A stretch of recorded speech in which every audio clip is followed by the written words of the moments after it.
call this meeting to order. Good evening, everyone, and welcome to the School District of Waukesha's Board of Education Teaching and Learning Committee meeting for Tuesday, November 2nd, 2021. Under general business, we'll begin this evening. Stacy, has the meeting been properly posted? Yes. Thank you very much. Next, we're going to move into bright lights.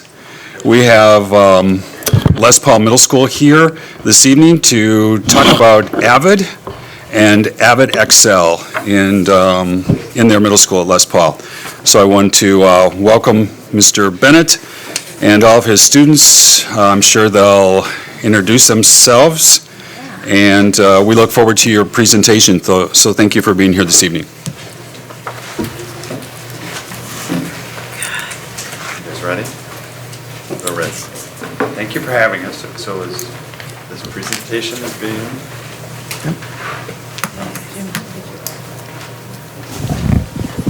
It'll fall. Well, thank you everyone for having us this evening, an opportunity to do some celebrations. We won't put someone on the spot, but it is her birthday and she came to a board meeting on her birthday. So. Happy birthday. So. Was that you? But our presentation, we're here and the kids are the important part of the show. They're the ones who are going to take the lead in just a few minutes here. But what we're going to do is give you a quick overview of what Avid is at Les Paul Middle School, a quick overview of Avid and Avid Excel. And as Stacy pulls up the slide deck, and then we'll get you introduced to the students and the teachers. Well, I'll start talking so they don't get any more nervous. Okay? This is not the right. All right. So our journey for Avid and Avid Excel has been one that we've been taking over for a few years. Avid is an Avid elective for our 7th and 8th graders, and Avid Excel is also a class for 7th and 8th graders working with some of our English language learners. We've had an opportunity over the course of the last few years to expand our one Avid class to 4 elective classes within our building. So we are growing by leaps and bounds and continue to try to take it further. Within that, you're going to hear us a little bit later too at the middle school, and some of the pieces we'll talk about it in the middle school is also connected to our journey. Intentional planning, student support, advocacy. You're going to see these students in front of you advocate for themselves, for how they've prepared and are ready to wow you with what they do each and every day. It's also increased engagement, the level of how serious they take classes, their participation, the voice that they share, not only in the Avid classroom, but the classroom that they go to each and every day. So our components at Les Paul, we have the elective in grade 7 and 8 and also Excel in 7 and 8. Something that is new for us this year is how we've taken it school-wide. We have an Avid binder and some of the kids will say they like it, some of them will say they don't like it so much. You can see the smiles on their faces, but they're going to speak to that. But we also have school-wide organization and instructional strategies that are delivered by the amazing staff for our amazing kids each and every day. A big component is focus notes, and they'll speak to some of the focus notes and how they use, and some pictures along the way so you can see, and maybe you've seen it before, about what it looks like each and every day. So our elective experience, and they're going to talk about some of this, is instruction in curriculum, tutorials, scholar groups, and the culture of learning. These kids, these students want to learn. They do it each and every day, and they do it at levels that maybe they don't always share with their parents. Because when they'll go home, parents will ask, what did you do? And they'll say, nothing. They're not telling them the truth. They're doing some pretty incredible things each and every day. Next one. So our components at school-wide Avid at Les Paul is the strategies are throughout the school. You could walk into a classroom on any given day and see these strategies being implemented. Our staff are learning them along the way. Our kids are engaging in them. We talked about here that they have a pilot in the chair and a co-pilot behind them, and they're actually going to do that strategy tomorrow. They got a preview and they didn't even know it. Our staff, 75% of our staff have received formal training. There's buy-in at our building. There's buy-in across the mid-level, at multiple buildings, even beyond the mid-level. We have a core planning team and a site planning team that has grown over the course of the last 2 years to include over a dozen staff who help plan and engage with our elective teachers and our Excel teachers. The next few pieces just give you a snapshot of what it looks like. Avid Excel incorporates the writing, the inquiry, collaboration, organization, the reading, speaking, and you're going to see that on display. You'll notice right now some of the kids have note cards in their hands. They probably won't look at them much, and if they do, they have it. They've got it, and they're going to be ready to roll. And they're going to have some fun. The opportunities that for some of these students, if you would have seen them on the first day in September, to have them up here in front of you, you would have said, I don't know, but they're going to wow you in just a few minutes. Experiences engagement, I don't know if they'll speak to this, the community. Olive Chocolate was a great corporate sponsor with us to do this. They were able to go down there, their collaboration, their teamwork, and work through it. It was, if you walked into the store, you know it's going to suck you in, and the kids did an amazing job while they were there. Go ahead, Stacy. Avid 7 and Avid 7 Excel partners with Bucky's Classroom, a spring trip to Uw Madison, so they get to be on campus and see what the college experience is like. A few years ago, before March hit, a couple of years ago, we were actually on campus when that news broke. And the idea of the kids to be engaged in the biomedical labs, the egg sciences, and to see what they can become. And it's about the what ifs. What if they want to do this and they are doing things because there's a just because they might, they're going to have the opportunity. So now I'm going to turn it over to the really important people, but before I do that, the people, Sarah, Ann, and Lori are three of the teachers who are part of the group that make this happen each and every day. They are never going to talk about what they do each and every day to give themselves a celebration. They're too humble to do that, but they make amazing things happen, and they're going to tell you what they do. William, you going to lead the way? So we can come on mic. Yeah. Here you go, kid.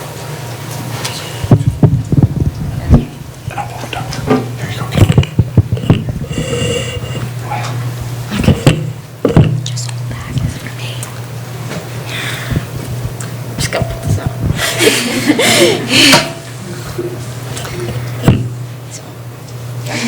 Avid Excel has helped me this year in the following ways. It has helped me keep all my things organized, like my binder, my notes, and my student planner. Another thing that has helped me in Avid is talking more in most of my classes.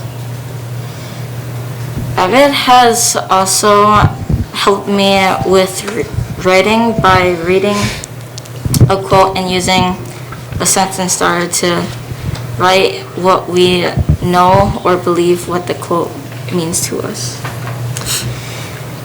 My favorite part or day of Avid is Friday, because on Friday we do games or activities for the whole class period.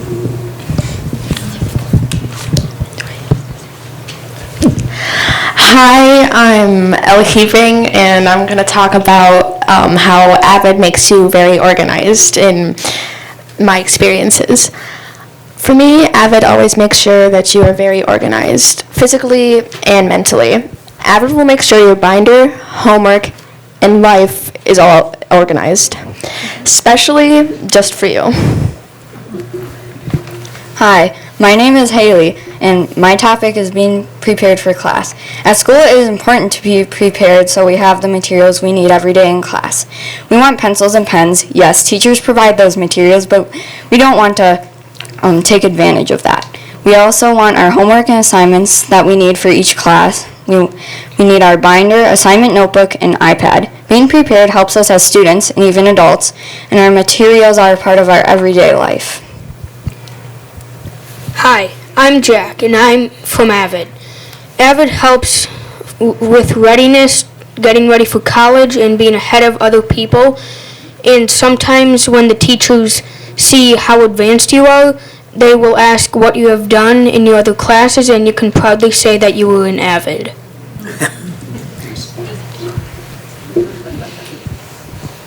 Hi, my name is Gabriel Anderson, and my topic is about public speaking. Public speaking is an interesting topic because before I was in Avid, I was not very interested in speaking about my opinion about stinks and such. When I joined Avid, I was basically just in the corner thinking about what I was going to do besides buying their organization. Now that I've joined Avid, I've realized that it can help you with speaking out about your opinion and being comfortable with the uncomfortable. Hi, I'm Alexis, and today I'll be telling you about sharing ideas in Avid. Avid is a place where I can share and expand my ideas. When others share, I can expand my knowledge and build off of their ideas. Sharing ideas is great for when I feel stuck. This is why I'm excited for our tutors. They will help me find out how to solve any questions I have with the work that I'm doing during class. Hi, my name is Lorena Pizar, and I will be talking about achievements through Avid. Avid is a great program to help you. One big thing I would say is our grades, in which Avid has helped me achieve better grades. There are still many things we haven't explored, but I look forward to many great academic achievements with the help through Avid. Hi, my name is Sierra. Avid has taught me and others multiple skills. The skill I am going to be talking about is collaboration. Collaboration is important in Avid. An example is our tutorials where we collaborate with each other to help solve a topic or issue. Avid has helped me and others feel more comfortable talking to others. So they were the stars of the show, but before we go, there's one last slide, and it expands beyond when our kids walk out our door. And this is, I think, something the teachers have worked really, really hard on. Where does it go beyond our school doors? Avid has prepared me for high school in many ways. At the moment, I have an A in taking notes. I also know how to make time for everything, since every class has almost 3 pages of homework weekly. Overall, I remember the support everyone gave me in Avid. That support has showed me anything can be done with perseverance. And that's from a 9th grader who's at South right now. So it continues beyond our doors.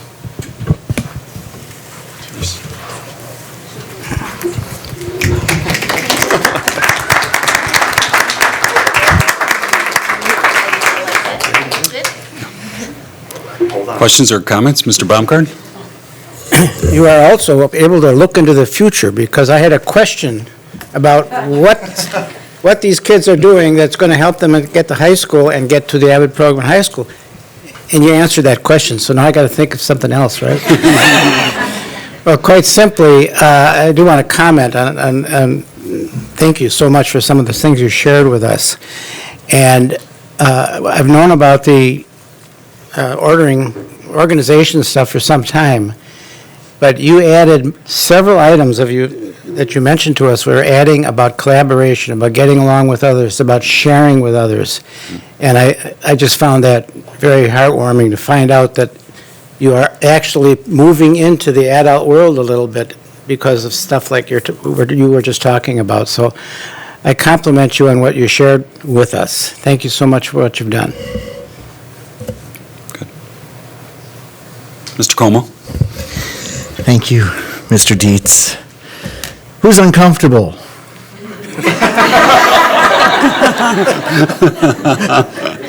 So, why are you uncomfortable tonight? Go ahead, anybody. Go ahead, anyone. Yeah.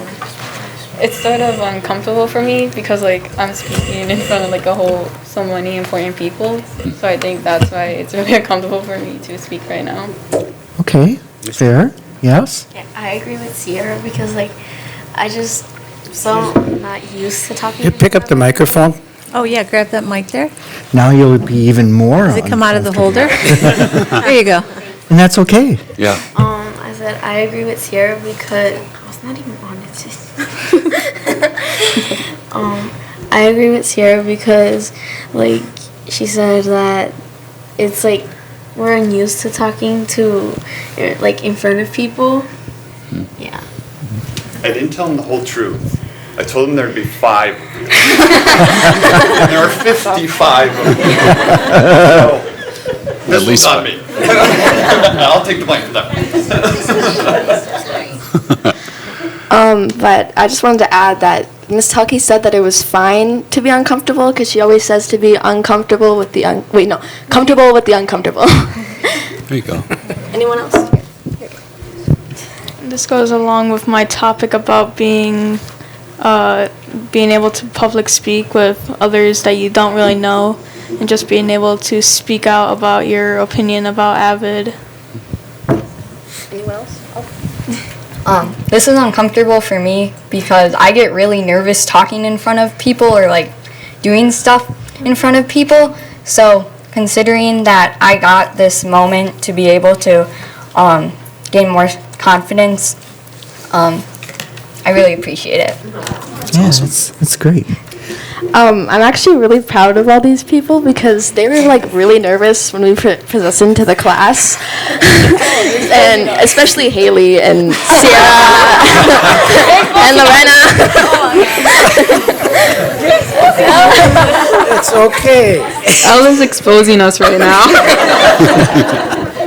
Now, this is great. This is so look at you right now. If you had a mirror, you're smiling, you're laughing, you're answering our questions. Now you're kind of in just a dialogue mode, right? That's good. That's good. That's fantastic. So it is fine. You're experiencing how to become comfortable in an uncomfortable situation. That's great. So how were you chosen to present? Did you volunteer? Why you tonight, not other students from Les Paul? So first, Mrs. Talke, she kind of went up to the class and she was like, if you're interested in speaking to the school board about Avid, there'll be a whole presentation. She just kind of told us what would happen. And she told us she had a list of kids that like she would like. So if they came up, she'd like give a star next to their name. I was one of them, I mean, not to brag. But yeah, that's how we kind of got chosen. So it was really our choice. It wasn't like she chose us because of how we acted. She did choose us in a way, but she wanted us to come up and actually say it instead of forcing us. Yeah, I would like to add on to Elle. Ms. Toki emailed me if I wanted to present, and I responded with yes, oh my god, I would love to.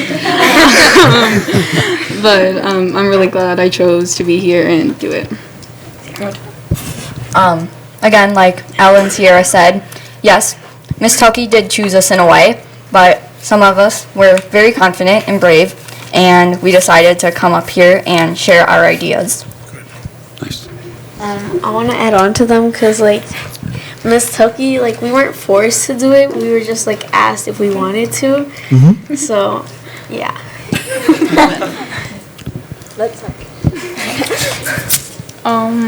Even though I was very excited when I was being picked, it was very nerve-wracking hoping and thinking that you weren't or was going to be able to speak in front of a large audience of school council or school people.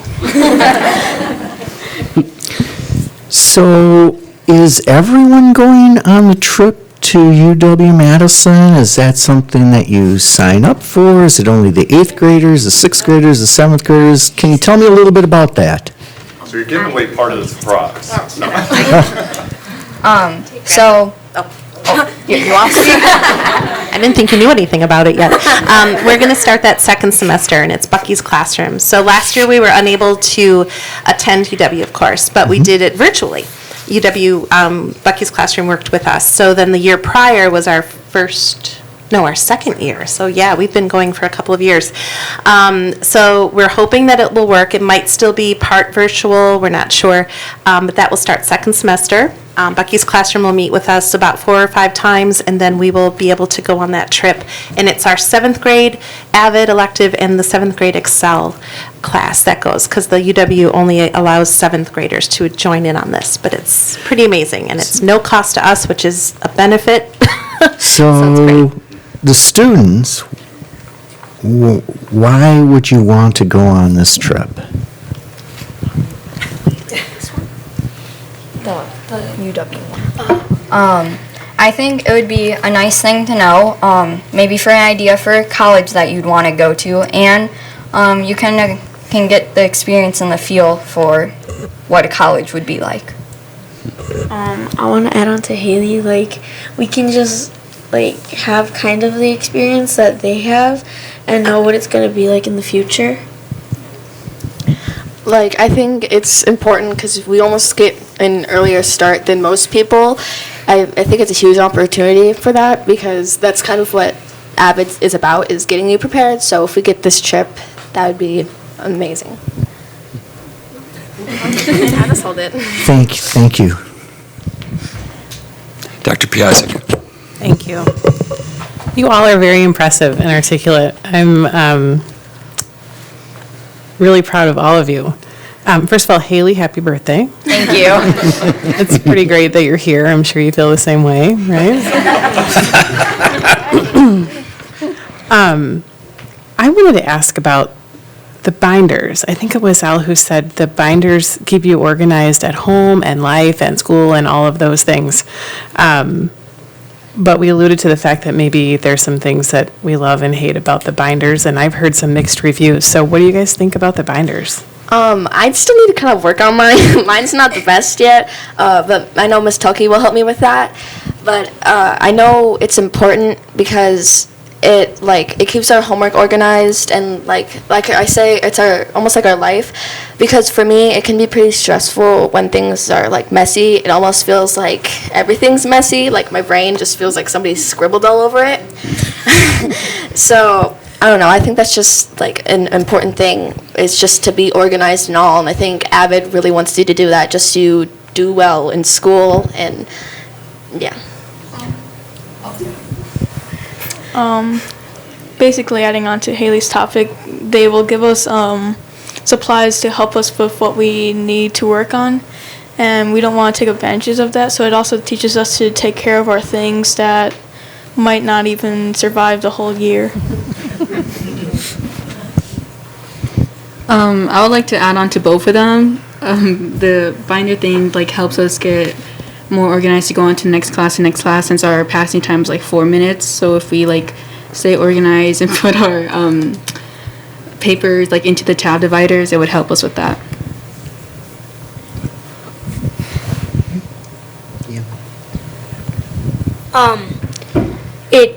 It also helps us with instead of sometimes having just folders for each class and having to put a pencil in and obviously probably losing it. It just sits in one spot, and with the pencil case, it just stays there, and then you don't have to keep going back and forth from your locker. Nice.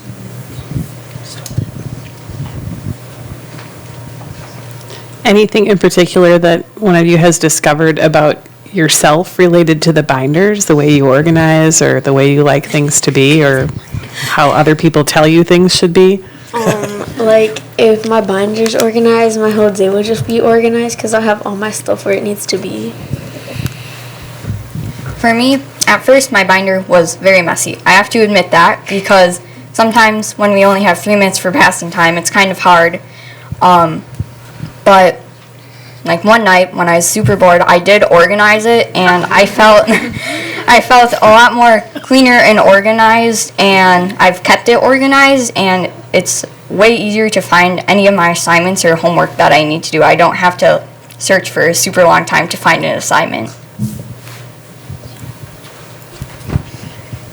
When organizing my binder, I usually change it up a bit, every week and so, because I like to keep things organized and know where they are, but I also like to jazz things up and have a maze to find stuff. I will admit, my binder's not the cleanest. I've had a couple binder explosions. But Oh, no. when I do end up sometimes organizing it, during class, during our flex hour or learning center, or sometimes even at home, I feel after that almost very organized. I'm ooh, this is different. But it just makes me feel better, and then I just kind of get back into that messiness. So I'm going to obviously work on it, but every time I do organize it, I do feel much better. Last year, I wasn't organized at all. It wasn't as organized, but now, since going into Avid and doing 2 full lessons on how to keep your binder organized, think that has helped a lot with my organization. Thank you. I think the organization piece is one of the things I like the most about Avid, because it's not about you have to do it a certain way, you get to do it your way, and that's something that you really kind of learn over time, so I love that part. Thank you guys for sharing. Very good. Ms. Roddy? Yes, thank you.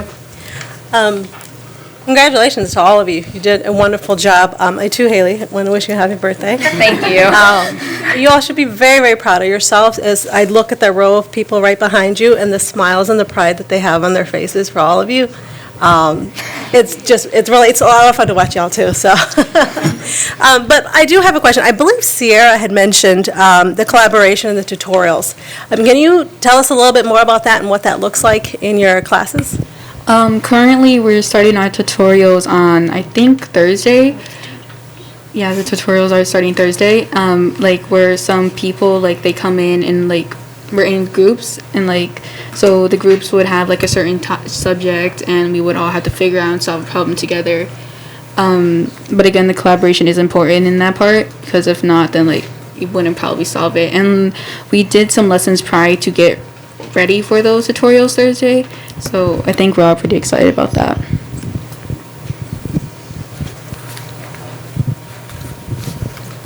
Also by collaborating in class, we get to, Mrs. Telke, she gets to mix up some groups, and she did admit that for one of our little fun activities before Halloween break, she mixed us up a little bit, so we met new people, and I got to learn more about Zaire, Chase, and Betty, which was very nice because they're all very nice people. And it was fun to collaborate with some new people that I have, yes, seen around school, but have never really talked to them much. Well, that's awesome. Thank you. I've seen some of the tutorial groups at the high school level, but I was just curious how it looked in the elementary level. And if anybody sticks around, I might have to have you take a look at my binder and see if I can get any tips from you. So thank you, everyone. I too want to thank the students for being here tonight. You did a great job presenting. Also to Mr. Bennett and the staff, and of course the support of your parents. It sounds like some of the organization is not only happening in school, but it's transferring to home too, which has to make everyone's life in the household a little bit easier and smoother. I've read several times that public speaking is one of the biggest fears of a lot of adults, and I would clearly say that you've overcome that tonight without any doubt, and you're just at an advantage over students your age that never have that opportunity. So we thank you very much for sharing about the program. I can tell you're very excited about it, and that you're very proud to be here, and we really appreciate an amazing presentation tonight, and it's just really awesome to see our students come and present a lot of positive things that are happening each and every month, and we want to especially thank you for being here tonight. So thank you very much to all of you.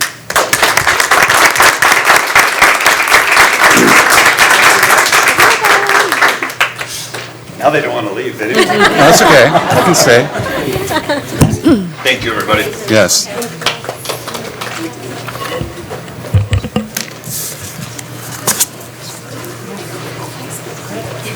We are now in the section of our meeting, still under general business, where there is an opportunity for our citizens to speak to the committee. Each individual, since we have less than 6 speakers, will be allowed up to 5 minutes this evening. There will be a signal at the 30-second mark to wrap up your comments. We expect all speakers to honor our time limit, refrain from using any inappropriate language in any manner, and to be respectful in your comments. Speakers who do not meet these expectations may be prohibited from speaking at future board or committee meetings. We also expect the audience to be respectful of the speaker and of the board, and refrain from responding with verbal comments, cheering, applause, or other behavior that may distract from our meeting. Please note that no obstructions can be created between the board and the audience, and the area behind the speaker and podium will be clear during public comment. Also, in order to respect our speakers and participants, please silence your cell phones. We do have the time projected again on the big screen for those of you that are speaking tonight. And again, there'll be a signal when there are 30 seconds left. And like I said earlier, you have up to 5 minutes. Our first speaker this evening will be Paul Reese. So welcome, Paul. Good evening. Number of students failing at least one class in 2019 at Waukesha North was 54, and in 2020 that number rose to 292, an increase of 440.7%. In 2019, Waukesha South had a total of 135 students failing at least one class or more, and in 2020 that number rose to 387, an increase of 186.7%. In 2019, Waukesha West had a total of 74 students failing at least one class or more, and in 2020, that number rose to 268, an increase of 262.2%. The only problem I have with this is that it sounds like I'm defending the failure rate of 2019. I am not. The reason I bring this up to you tonight is to remind you that the teachers that have been speaking before you for the last couple of months believe that this is a job well done. It would appear to me that they care more about what hangs on the walls in their classrooms than the lack of learning that has been going on in their classrooms. We, the not-so-silent majority, refuse to let failing scores become the norm in Waukesha.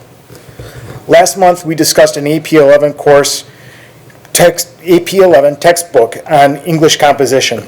Basically, it sounded to me like a class on how to develop a thought process based on facts using logic and reasoning, as well as how to identify propaganda. The only question I have for you about this is it going to be available to our teachers as well? You see, the only argument they seem to know is a bunch of platitudes surrounded by circular reasoning propped up by a bunch of straw men. Here's an example for you. A child can't learn on an empty stomach. Although this may be a noble goal, the nobility ends when you want to take credit for making someone else, or worse yet, some future generation, pay the bill. Or how about our flavor of the moment? A child needs a safe place in order to learn or thrive. First, what do you mean by the word safe? Or are you looking for some kind of utopia or even a wonderland? Either way, neither exist. And there is no place that exists where you will be free from people's judgment. But don't worry. The toughest critic you will ever face will most likely be yourself. Another problem I have with both of these statements is the only way they would work is if you believe that history began at your birth. See, my grandma was born in 1913. The first thing she had to overcome was the Spanish flu. Then when she was a young lady, she entered something called the Great Depression. Hunger? Poverty? We could never comprehend what this was like. At that time, when a child were sent to school, they were sent with things like a lard sandwich. You would eat things like cow tongue and pig knuckles. Nothing, and I mean nothing, absolutely nothing was allowed to go to waste. That is a sign of a country that knows the meaning of hunger. And just when they thought this was coming to an end, they were thrust into World War II, which the outcome was not guaranteed. And still they went to school and still they learned. So the question is your fear greater than theirs? Are your woes in life greater than theirs? They came through it and will forever be known as the greatest generation. Just how great? Well, take a look around you. Just about everything you see was made by them. My grandmother went to school riding a horse and buggy and ended up watching men walk on the moon. That was a generation that knew how to build things. That generation wanted to make this country a better place for the next generation. They were well educated and hardworking. This generation appears to be incapable of facing any type of adversity. They only know how to tear things down. They They purposely leave a wake of destruction behind them. This is a sign of an ignorant generation. Thank you, Paul. Next this evening, we have Samuel D'Amico. Welcome, Samuel.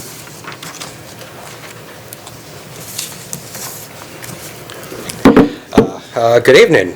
Tonight I'd like to once again speak in opposition to the superintendent's signage removal policy. But just like to start, I'd like to go back a little bit to August. The August 2021 special meeting in which the SSO was discussed, Dr. Piasek, you made a motion to table the contract for an administrator at Les Paul because you felt you could not make that kind of decision under distress that would affect someone's career. Very understandable. It is. That's what you said. But okay. And I think that we should understand that children can't do the same thing. My biggest concern with this policy is the lack of criteria and consistency that has been used to enforce this policy. And the reasons for defending this policy are even less clear. We've heard kids shouldn't need signs to be safe. Well, that's an understanding rationale. You can't make decisions based off of what should happen, because bullying and harassment shouldn't happen. But because they do, we have to address it, not ignore it. It's unacceptable that our district does not have a zero tolerance policy for hatred, bullying, and harassment, because simply, if you do not have the zero tolerance policy, the message you are sending is that you tolerate hatred, bullying, and harassment, and I would hope that isn't the reality. Our district won't allow teachers to put up signs indicating that they're safe to talk to. Our district won't commit to providing a safe and comfortable learning environment. On the contrary, they are making a less safe and more difficult one. And what our district does have is a non-discrimination policy. And yet, because of the colors, red, orange, yellow, green, blue, and purple, we can't say our schools are safe spaces or even display a non-discrimination policy because of the colors. Bullying, harassment, and hate speech should be unacceptable and not tolerated in the school district of Waukesha. And while administration likes to blow hot air around about how they agree, they take away support systems we rely on to ensure this is a reality. It just doesn't make sense. Dr. Siebert and Dr. Cook, we are not asking for an impossible favor. We are asking you to do your job, which includes handling the responsibilities this Board of Education gave you. Nonetheless, over 3,000 students, teachers, and community members have signed a petition to voice their opposition to this directive. Many students, teachers, and community members have come to this podium sharing their stories and reasons for wanting these signs up. Community members, teachers, and students have been working together to build an inclusive coalition of people that are working together to do what's best for our schools. Although administration didn't care about what students, teachers, and parents thought prior to the directive being made, Mr. Dietz, Mr. Baumgart, Mrs. Roddy, Mr. Cohen, and Dr. Piasek, we have heard from our community now, and it's time to do your job. So, thank you. I'd also like to say that you can go back to the August 2021 meeting and understand exactly what Kelly said to make the motion to table the contract, which I didn't disagree with. I was just bringing up that I understand that a board member can't make that decision under distress prior to what had happened to you and other board members that day, so I was making the point that children can't either. Thank you. Thank you, Samuel. Next this evening, Chuck Harrison.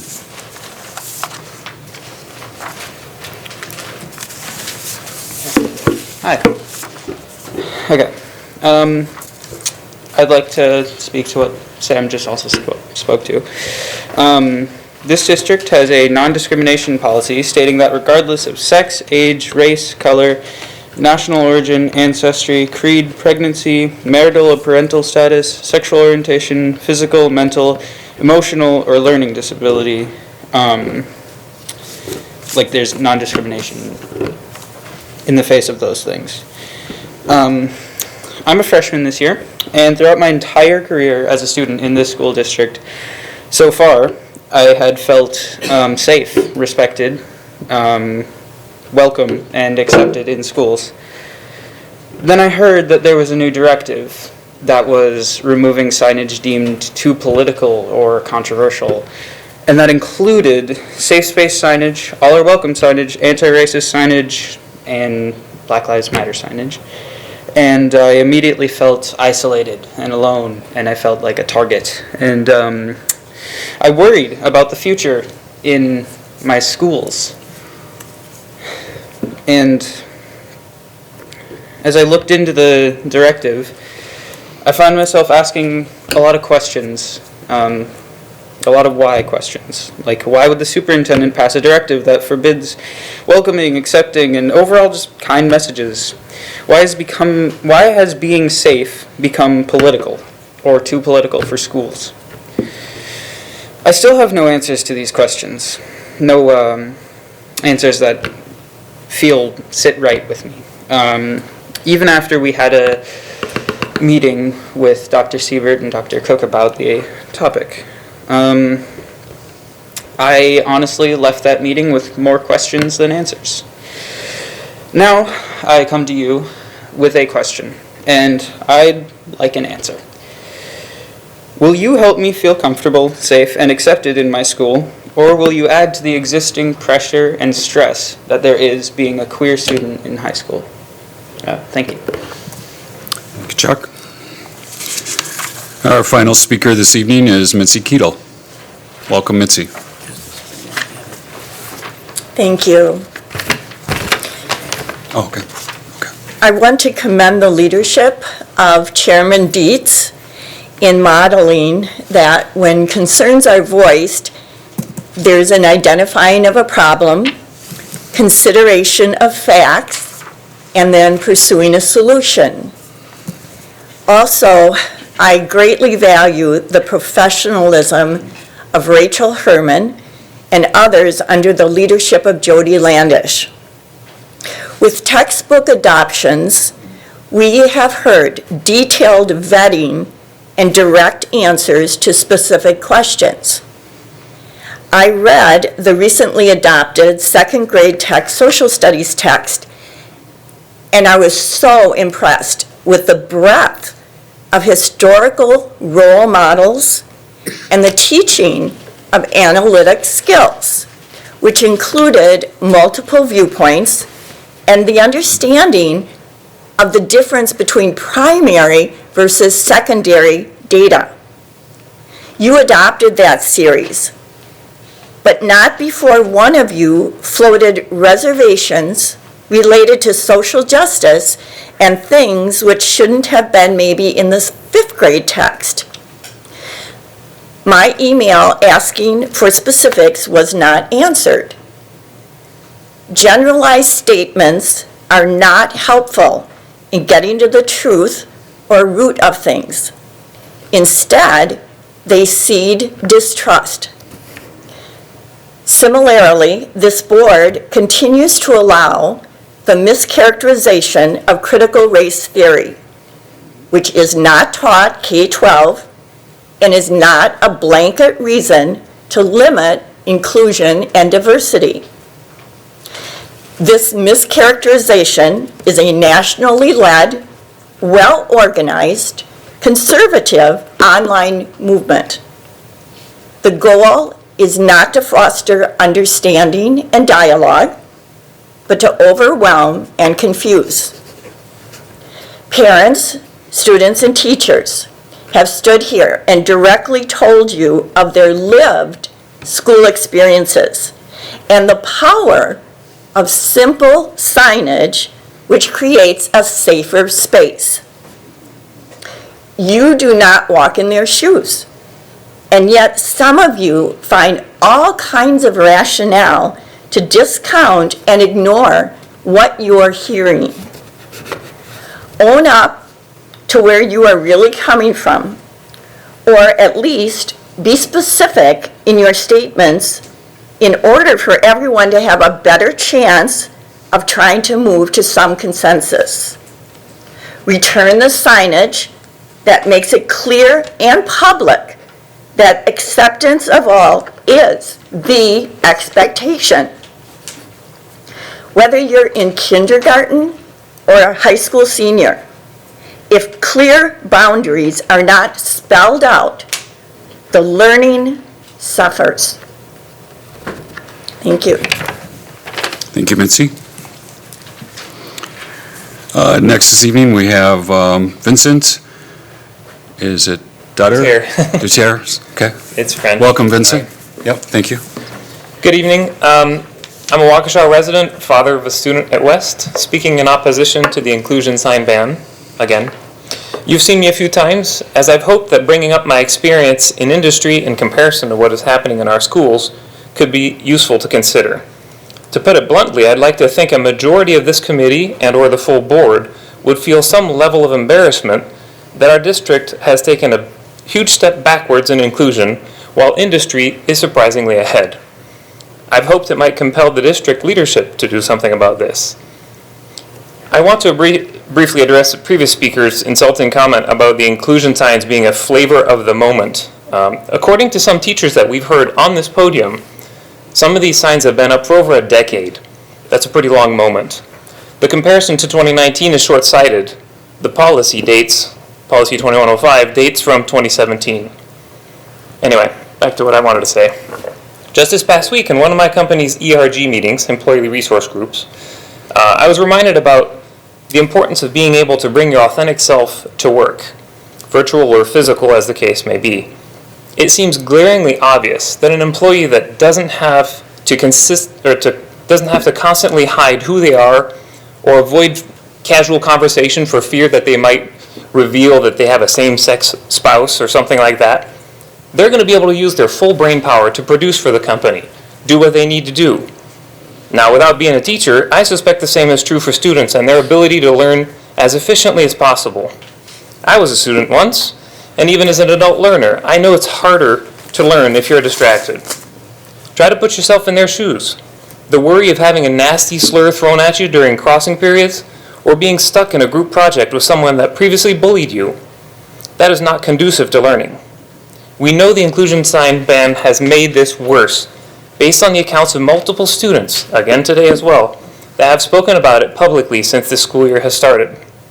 Furthermore, there's damage that has been already done. Just allowing inclusion signs again won't magically repair that damage. Nasty kids that felt empowered by the superintendent's action won't conveniently go back and hide under their rocks either. Did any of you ever get bullied in school? Did you just forget about it from one day to the next? I didn't. Because of this anti-inclusion edict, multiple events have occurred this school year that didn't have to in the first place, and that's a disgusting shame. Every day that passes without action, just adding to the potential for more psychological harm and more stories. How many more of these stories do we need to hear before this committee or the leadership can do something to fix it? Will the cease and desist letter that was signed by hundreds of us help? Or the civil rights complaint that was filed to the Department of Education? Ultimately, the sign ban was put in place without the board, so the superintendent apparently has the authority to reverse this mistake immediately. I hope the report to the board for next week isn't just a useless delay tactic resembling the many canned email responses so many of us have received from that office. Hopefully that report to the board comes with corrective actions to be implemented right away. Thanks. Thank you, Vincent.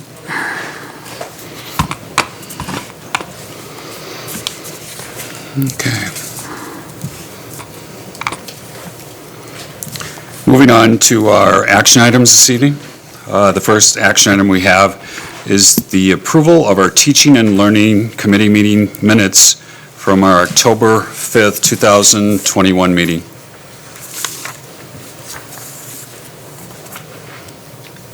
I move to approve. Thank you, Dr. Piasek. Second. Thank you, Ms. Roddy. Any discussion, questions, corrections? Okay, seeing none. All in favor of our minutes from October 5th, 2021, please say aye. Aye. Opposed? Passes. Stacy? I have an one abstention. I wasn't here that night. Okay. 401, I think that's how you say that. Yep. That's okay. correct. Thank you. Our next item is the approval of our Education for Employment Plan. We have Molly Hobenschild here this evening, our Career and Technical Education Coordinator, with us to give us an overview and tell us what's happening with Education for Employment. So welcome, Molly. Thank you. Good evening, everyone. It's been a year since I've been here, so I'm excited to see everyone's faces again. In your packets, you have a couple different items. One is the full report for Education for Employment, and one is just an infographic that is basically the highlight reel that I'm going to go through today. So Education for Employment is a state mandate that allows us to really look at what our students do in school and how we can help better develop them to be successful in their futures. Go ahead and click to the next slide. So the highlight reel, this is the good stuff. You don't have to read all the pages. Some data that I love to share. First off, 94% of our juniors and seniors have taken at least one CTE class, so that's career and technical education, falling in the areas of business and marketing, family and consumer science, tech ed, health science, and computer science areas. And then in addition, 63% of our seniors are considered what a concentrator, which means they have taken 2 or more classes in a specific program of interest, typically leading them down a pathway towards a future career. Why this is important is it's proven that it is students that are concentrators have a higher graduation rate than those that are not considered concentrators because they've had the exposure to those career pathways that they're able to take classes in before they get to that next level. And in addition, 8 years after graduation, they have a higher median earning. So awesome news. Our CTE course participation has also increased over the last 3 years. There's a data point in your large packet that kind of outlines that. But we're seeing, and I think it's attributed to academic and career planning, that our students are now seeing the value in trying out classes in middle school and high school that allow them to test whether or not that's a potential career pathway of interest, which is what we want. Oh yeah, you clicked, I didn't. So another really awesome thing, and this is, I think, really important because it's becoming more and more part of our state reporting, is that our students are now earning more industry certifications than in the past. So it's been over 100% increase in the number of certifications as well as the number of students. So if you look at the infographic, it looks like last year we only had 79 students earn, and this year we're at 104, or this past year we were at 143 students earning 79 industry certifications. So those are things from automotive service excellence, construction, level 3 carpentry, CNAs. I mean, there's a whole gamut of things. That is in part because we added some 2 years ago, and so we're seeing the growth there. In addition, we've had growth in youth apprentice. 14% increase in the amount of students that are participating in the Department of Workforce Development work-based learning program. We've had an increase in the Dual Enrollment Academy, and we're a very large partner with WCTC on that program. In fact, they tend to come to us first to bounce ideas off of us, which is really cool. I worked with them this last year with the SROs, and we're seeing students that are interested in the criminal justice program, so they're rolling out a criminal justice strand for dual enrollment to kind of mimic the fire and EMT program. That's been a really huge success.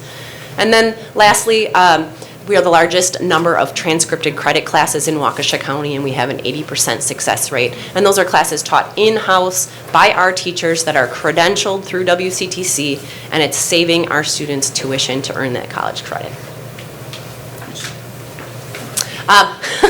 So weird. Last highlight reel, I believe, for Ed for Employment. Recently, we have received recognition for having 5 regional career pathways through DPI, and those are really important because they take into account labor market information, industry feedback, and then there's certain criteria that we need to meet in order to make that a regional career pathway. It has to have a sequence of courses, it has to have an opportunity for industry credentials, dual credit, and then potential for a club or activity that aligns with it. So we have 5 of them. I'm not going to name them all, but they're in there. PLTW, Project Lead the Way, both of our charter high schools have received Sites of Distinction the last 2 years, so that's another awesome thing, and that's based on the number of students participating in Project Lead the Way classes, as well as scoring a certain score on the exams. We've had last year, 12 students earn technical diplomas, typically part of dual enrollment, and then 1 student who actually spoke at the board last year who earned an associate's degree just what an amazing kid, took advantage of those transcripted credit courses and started college now, and it was well on her way to probably being my boss someday, who knows? In addition to that highlight reel, the Ed for Employment addresses labor market information. So we pull the labor market information every year, and we put that into our academic and career planning lessons. There's not a day that doesn't go by that I don't hear about labor shortages. We spent the summer touring different manufacturers, and every single one said, we need people, we need people. So our job is not to necessarily crank out future employees for every single industry, but our job is to make sure that they have the ability to be successful whichever pathway they choose. We partner with the Waukesha County Business Alliance quite heavily for a lot of our labor market information, as well as connecting through different employers and industry partners. And Waukesha Technical College is also a big partner of ours through transcripted credit, dual enrollment, Start College Now. Last thing I want to just touch base on is our MADE partnership. You've heard me speak of it in the past, and that is manufacturing, automotive design, and engineering, where we have a core group of businesses that really come to the table every month, talk about what they're seeing in industry, how can we adjust as professionals and make sure our students are learning what they need to in order to be successful in those classes. They also bring in those awesome projects that we always see the students really, really enjoy. So I'm excited to see what projects they come up with this year. I heard there's a pergola coming again, so we'll see. Oh, and a house. Rachel Herman wants me to say that we might be building a house. That's not necessarily true, but I'm working with Habitat for Humanity.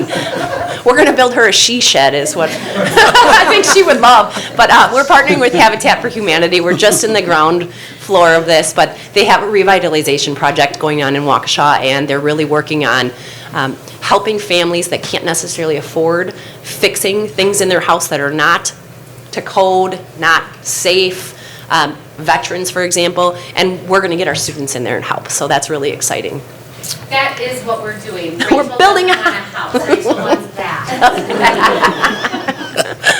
All right, turning the page, just a little bit of updates on academic and career planning. As you heard me speak, every student, grades 6 through 12, participates in academic and career planning throughout the school year during advisory periods. We did some minor adjustments to the scope and sequence of lessons by grade. Truthfully, we're in our 6th year. There's very, very little, it's fine tuning at this point, adding lessons based on need. So we added a resume builder. We added the ability for students to add in work experience and volunteer experience in the Zello program so that they can track it through their 6-12 experience. We still are using method test prep for ACT. And we also, Zello integrated with Common App, so now our students can request letters of recommendation right through there, send it directly to the schools along with their transcripts, completely free, so that's really cool. And academic and career planning, the website is updated annually. We send out quarterly newsletters to the families as well. I think that's it. So that's the highlight reel. I just want to thank everyone because it really is this team that makes sure our students have opportunities to explore their career pathways of interest, to explore what they're interested in, and to learn about themselves as part of their middle and high school experience in order to be successful. So thank you. Thank you, Molly. I think someone has to make a motion. Mr. Baumgart. I get some mailings periodically from WCTC, and when you look at the numbers in there, quite simply, our district is a shining star as to how we are developing and utilizing these programs for our, excuse me, for our students, and for them to have the, I guess you say, the breadth of the opportunities that are available to them is amazing for our, particularly for this district. I know we're bigger in size than other districts too, and maybe it's easier for us, but we are making an awful lot of value out of that. So I think we should mention that. So.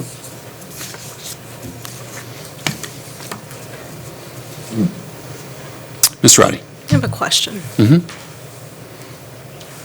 Molly, we talk about the academic and career planning that we do from 6th through 12th grade. If I just think of my own household, I have one student that would say, yep, here's my whole life plan. I have another student who will be like, I can't find my left shoe. Not to rip on my own children, but so, it's just how our households are, right? Everybody has. How are we guiding our students that can't find their left shoe. Like, how am I in 6th grade going to decide what I want to do for the rest of my, that's intimidating.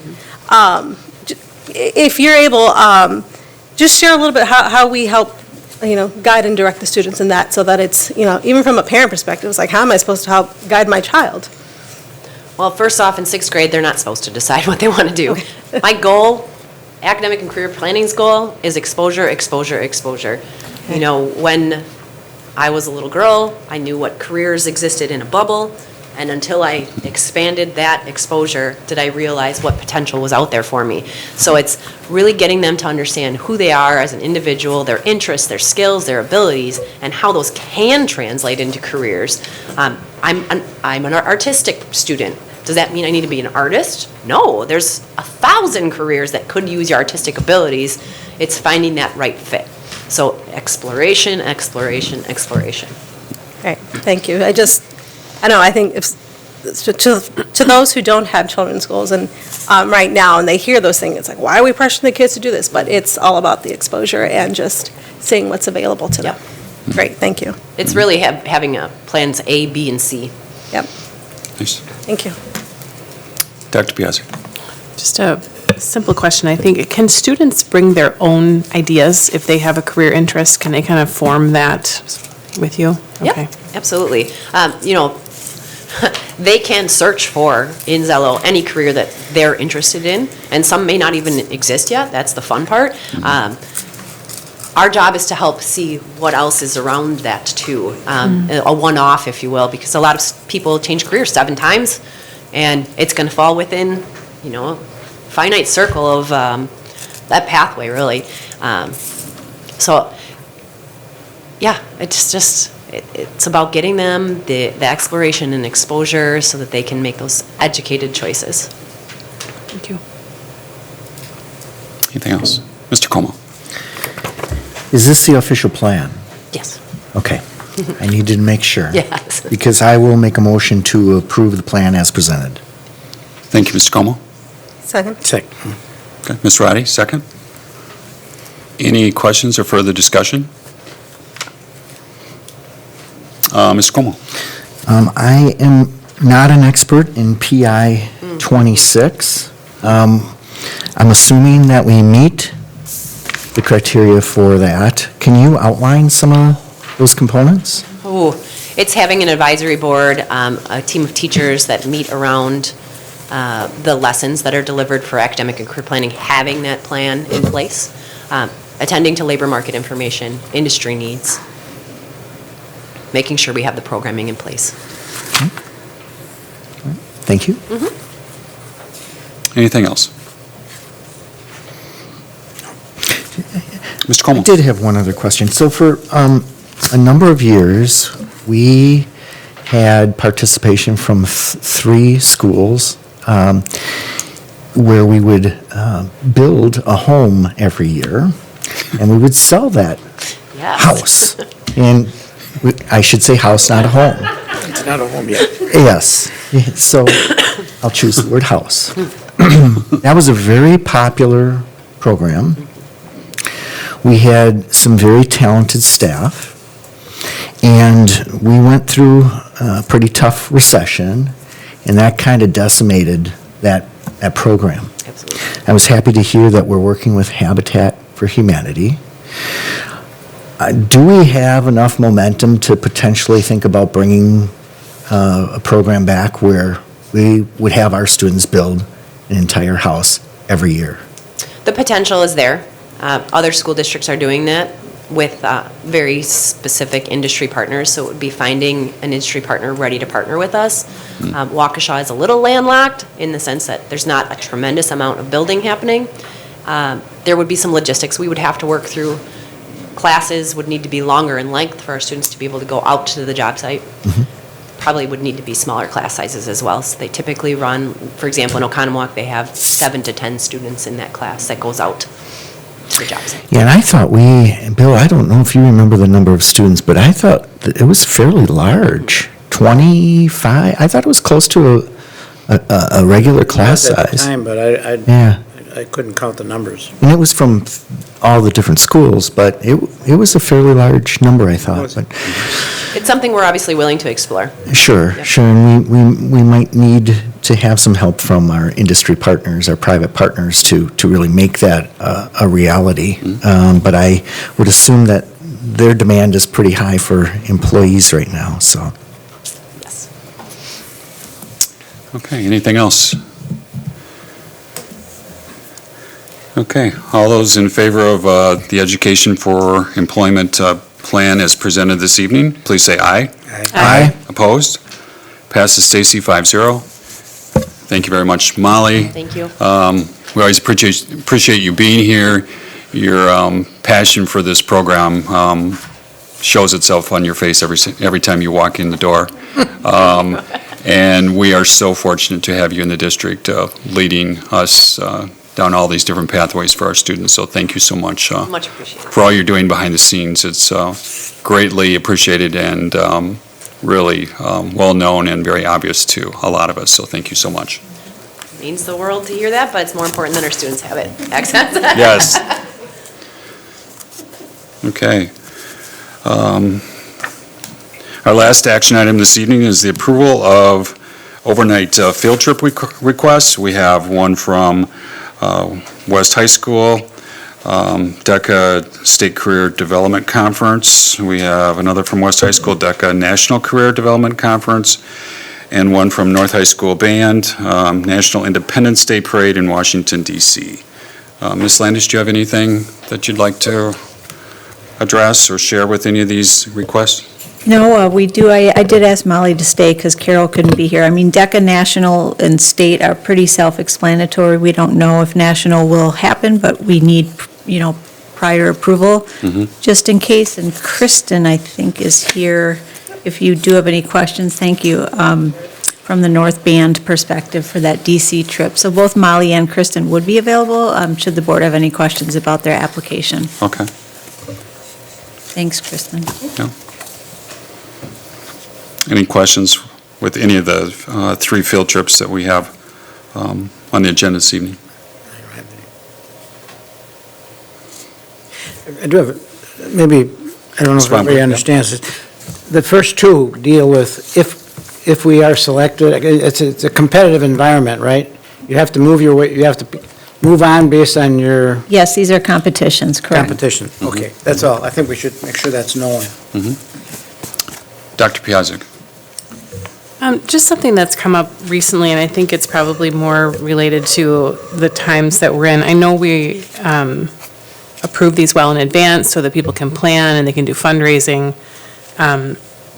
But there seems to be some changes, or pretty dynamic changes related to COVID mitigations. And I think when we're talking about overnights, and my understanding is in many cases, it's the students who are saving up the money to participate, that potentially hotels or airlines or other transportation makes decisions that might exclude some kids.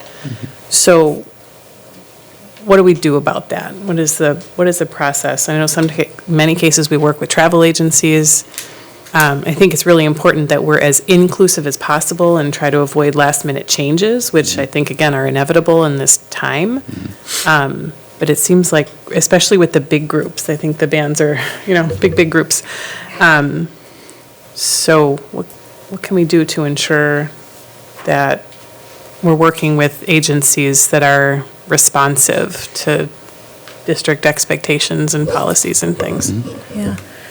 Kristen, I'm putting you on the spot, but I think you could talk to that. I mean, we had 2 years ago, obviously, we had this happen, and in the time that we have been working, to your point, Kelly, about the pandemic and the requirements, et cetera, our travel partners and the agencies that we are partnering with are very scripted in terms of reimbursement, as well as what would happen, what percentage of reimbursement should either like a state pandemic happen or airline or some other travel arrangements need to be made. Can you talk specifically, because that's the first question, right? A parent would ask. Sure. Absolutely.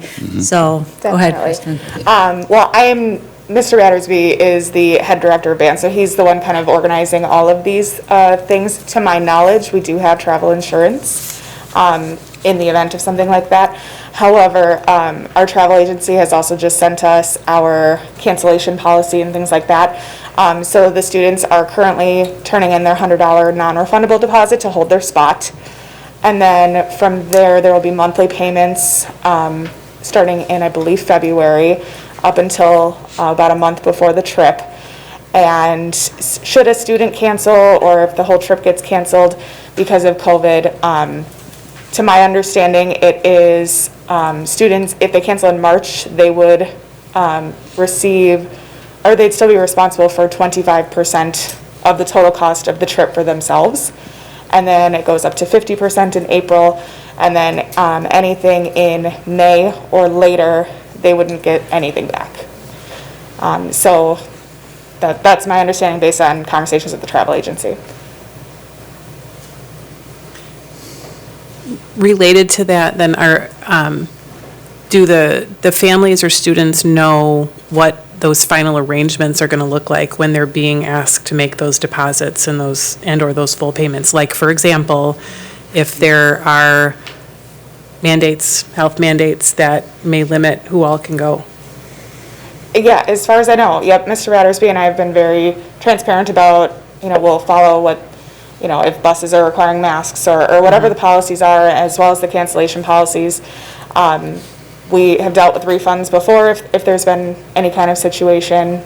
It's fairly simple on our end. He'll be managing the payments from all of the students and then transferring that over to the travel agency. So returning funds is something we can do regularly.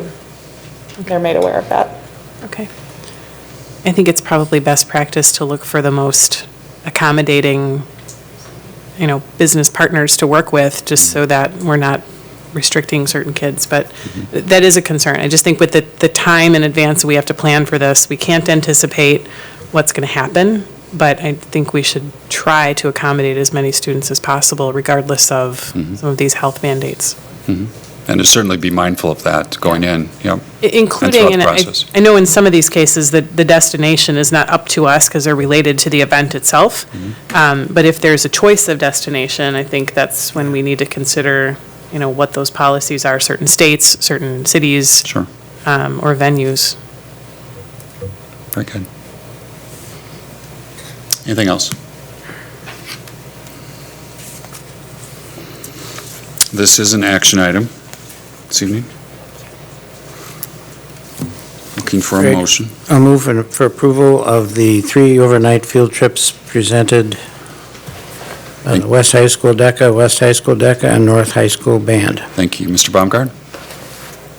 Ms. Roddy? Second. Thank you very much.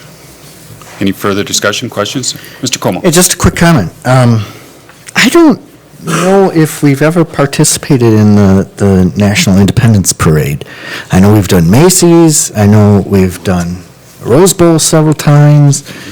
I just don't recall this. And just to point out to people, the North Band needed to be nominated, and was nominated actually by our governor to represent our state, which I think speaks volumes. And it's been fantastic to see our students participate in such high-class, wonderful parades that are seen by many throughout the United States. It's just really, that level of talent is very encouraging, and hats off to our students and our staff year after year performing at such a high level. Very appropriate comment, Mr. Como. Thank you for sharing that. Anything else? Okay, we're going to be looking at approval of the 3 field trips as presented this evening. All in favor, please say aye. Aye. Aye. Opposed? Passes, Stacy, 5-0. Moving on to our discussion information items. The first one this evening, we have Rachel Herman here. She is our Director of Secondary Learning. She also has a team with her. that will be talking about the Advanced Placement English language of composition text adoption. So welcome to Rachel and your team, and we look forward to your presentation this evening. Good evening.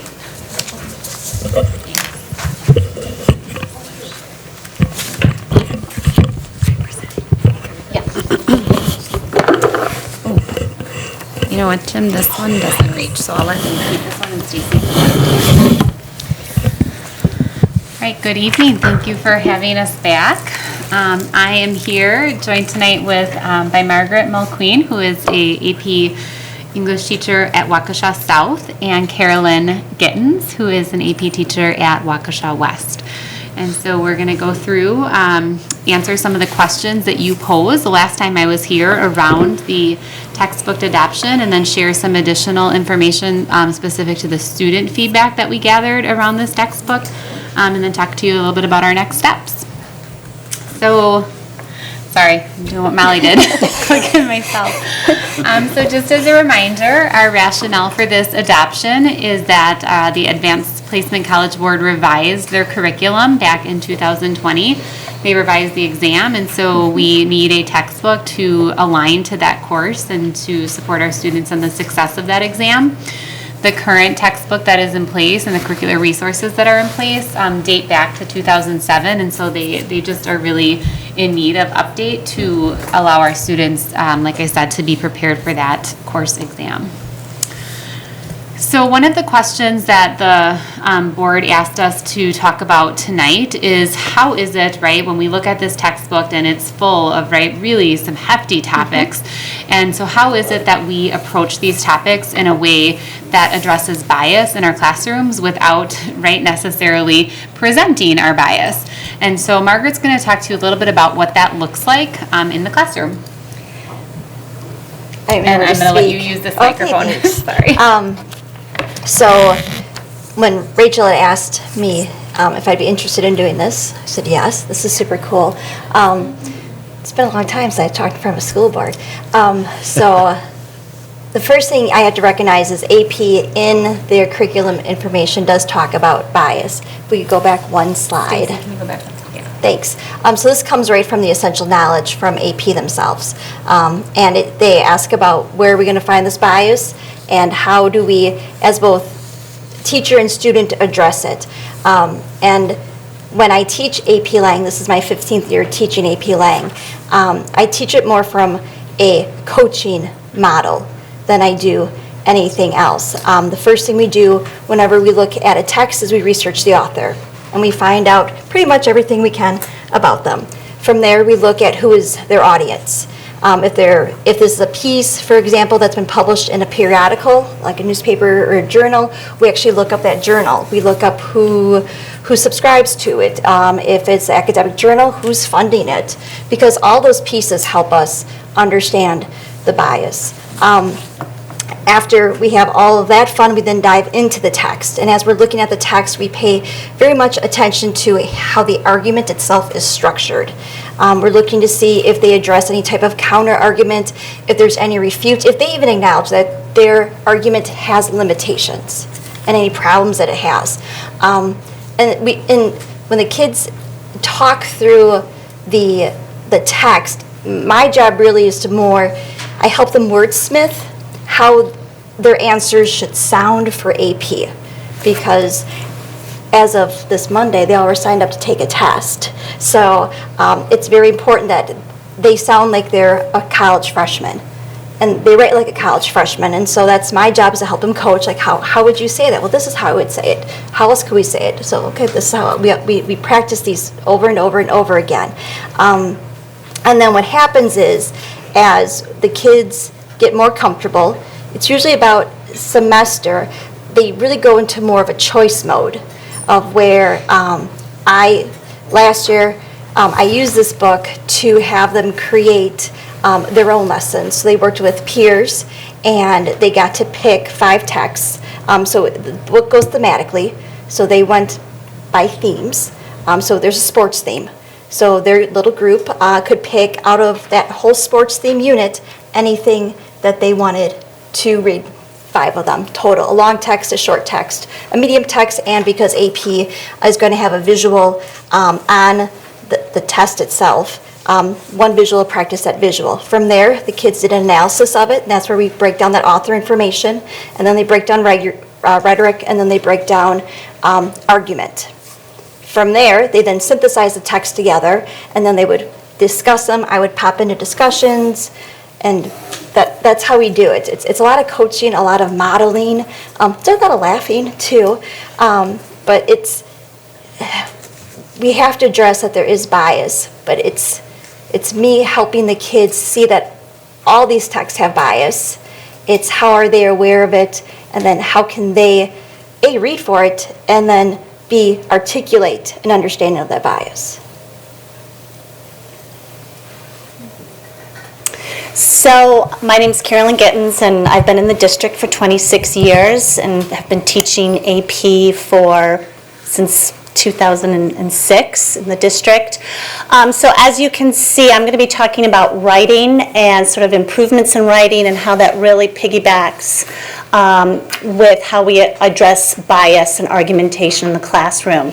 So one of the school district approved texts that for whole class reads that my students read is 1984 by George Orwell. And then this past year, out of the language of composition textbook, we pulled his essay, Politics in the English Language. And if you've ever had an opportunity to read 1984 and or read Politics in the English Language, these two texts are incredibly sophisticated, high-level, thought-provoking pieces of writing. And so this would be an example of, actually my students just turned in their final drafts on Monday. So this is an example of the essay and the requirements and the expectations. And then I've also included the prompts that the students had to choose from. And the prompts, part of AP Lang is making sure that students are able to work with complex texts, but also bringing in diversity of thought, and also making sure that they can defend, challenge, and qualify. So if you notice, every single prompt that I ask of the students is to defend, challenge, or qualify. They need to take a position. And that's not our language, that's the College Board language. So when it comes to the exams in May, 2 of the 3 prompts, the synthesis prompt and the argumentative prompt, the students have to defend, challenge, or qualify. And so even if you scroll down these prompts, I shared them with my husband, and he said, "You would have frightened me in high school." But these, and the essays, I've graded about 20 of them that just students turned in on Monday. And we have, and we should be really proud, such incredible, thought-provoking, interesting students. And what they're able to bring in at such a higher level is really impressive. And if you want to, so that's just sort of the expectations. And if you want to go to the next link, yep, there's another link. I'm just kind of sharing with you the final draft rubric, just so you can see the high level of expectations that we are asking of our students. So what you have here is the rubric for the course for this specific paper, and these are all one-line rubrics through the School District of Waukesha. And students do self-assessment, they do a self-score. And once again, you can see argumentation, making sure under the reading target, along with the research and inquiry, students are asked, are they able to look at an argument from multiple perspectives? That is a College Board skill that they're expected to know and be able to do. And then if you close this one up, I have the thesis statements. When we were asked to submit our slides, I have the papers and some amazing, amazing young men and women. But these are sample thesis statements from mid-October. You can see these were topics that students chose, where they were asked to defend, challenge, or qualify. These are their positions on topics. No, you're fine. And then the final link that I've included, just so you can see at the high level, is peer review. Just to reiterate, we're coaches. Rarely, I do lots of Socratic seminars in my class. We have very high-level discussions in class focusing on many of the thematic chapters in the textbook. And I am not inserting myself into the discussions through Socratic seminars. I just walk around the class, I monitor, and I don't even think students would even know what my position is on any of the topics. That's not my role. My role is to get them to be critical thinkers, to really examine texts at a higher level, and to challenge each other in their ideas and thinking. And I think we do a really good job. And the AP language curriculum and the textbook just makes it easy for us to accomplish those goals. So this is just peer review questions. You can even see the types of questions that students have to ask each other of their text. One of the questions addresses argumentation and some heavy stuff, but good thinking.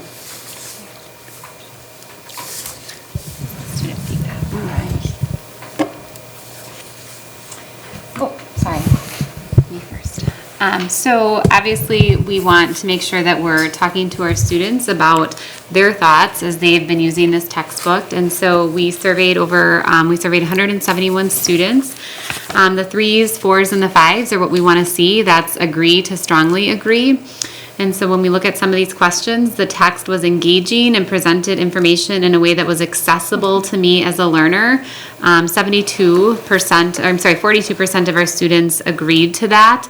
9% strongly agreed to that. We had 1% who strongly disagreed. So we're pretty pleased with that. The visuals help me to better understand the ideas presented in the text. That visual literacy that Margaret talked about, that is an incredible skill that our students need to get good at.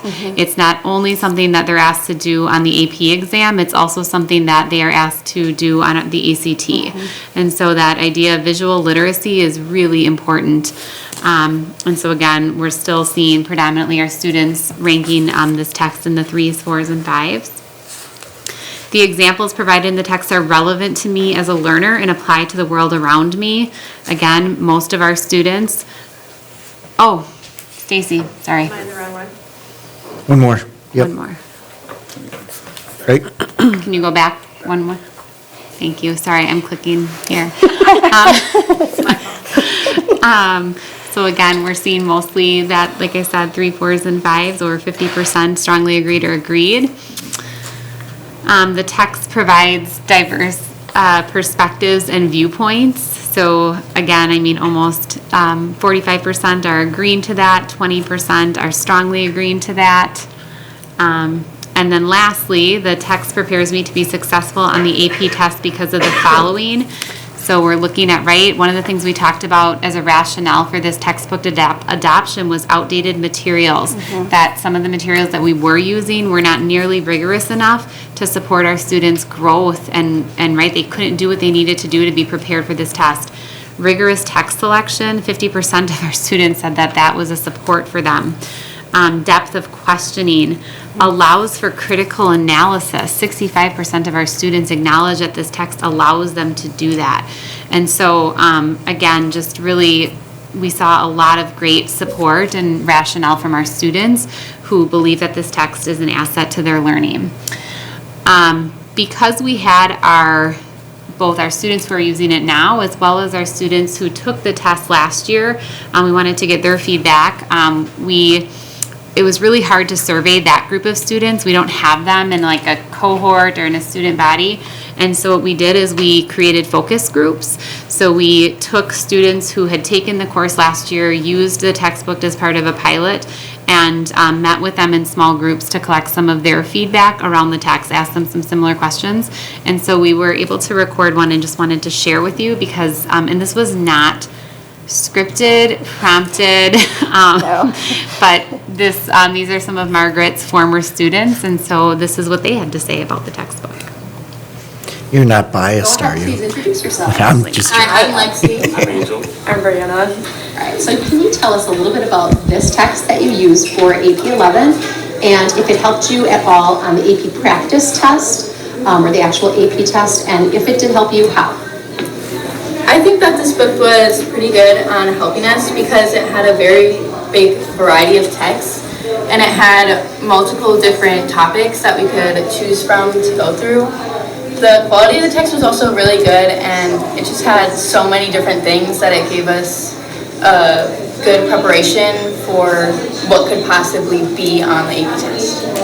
I think that the level of reading that we did within the text was also really useful, and the activities that we did around the text of analyzing rhetoric and other forms of writing, it helped a lot in the multiple choice section of the AP test, and it let us analyze reading at a deeper level, especially with a lot of the pieces being nonfiction and actual eventful things.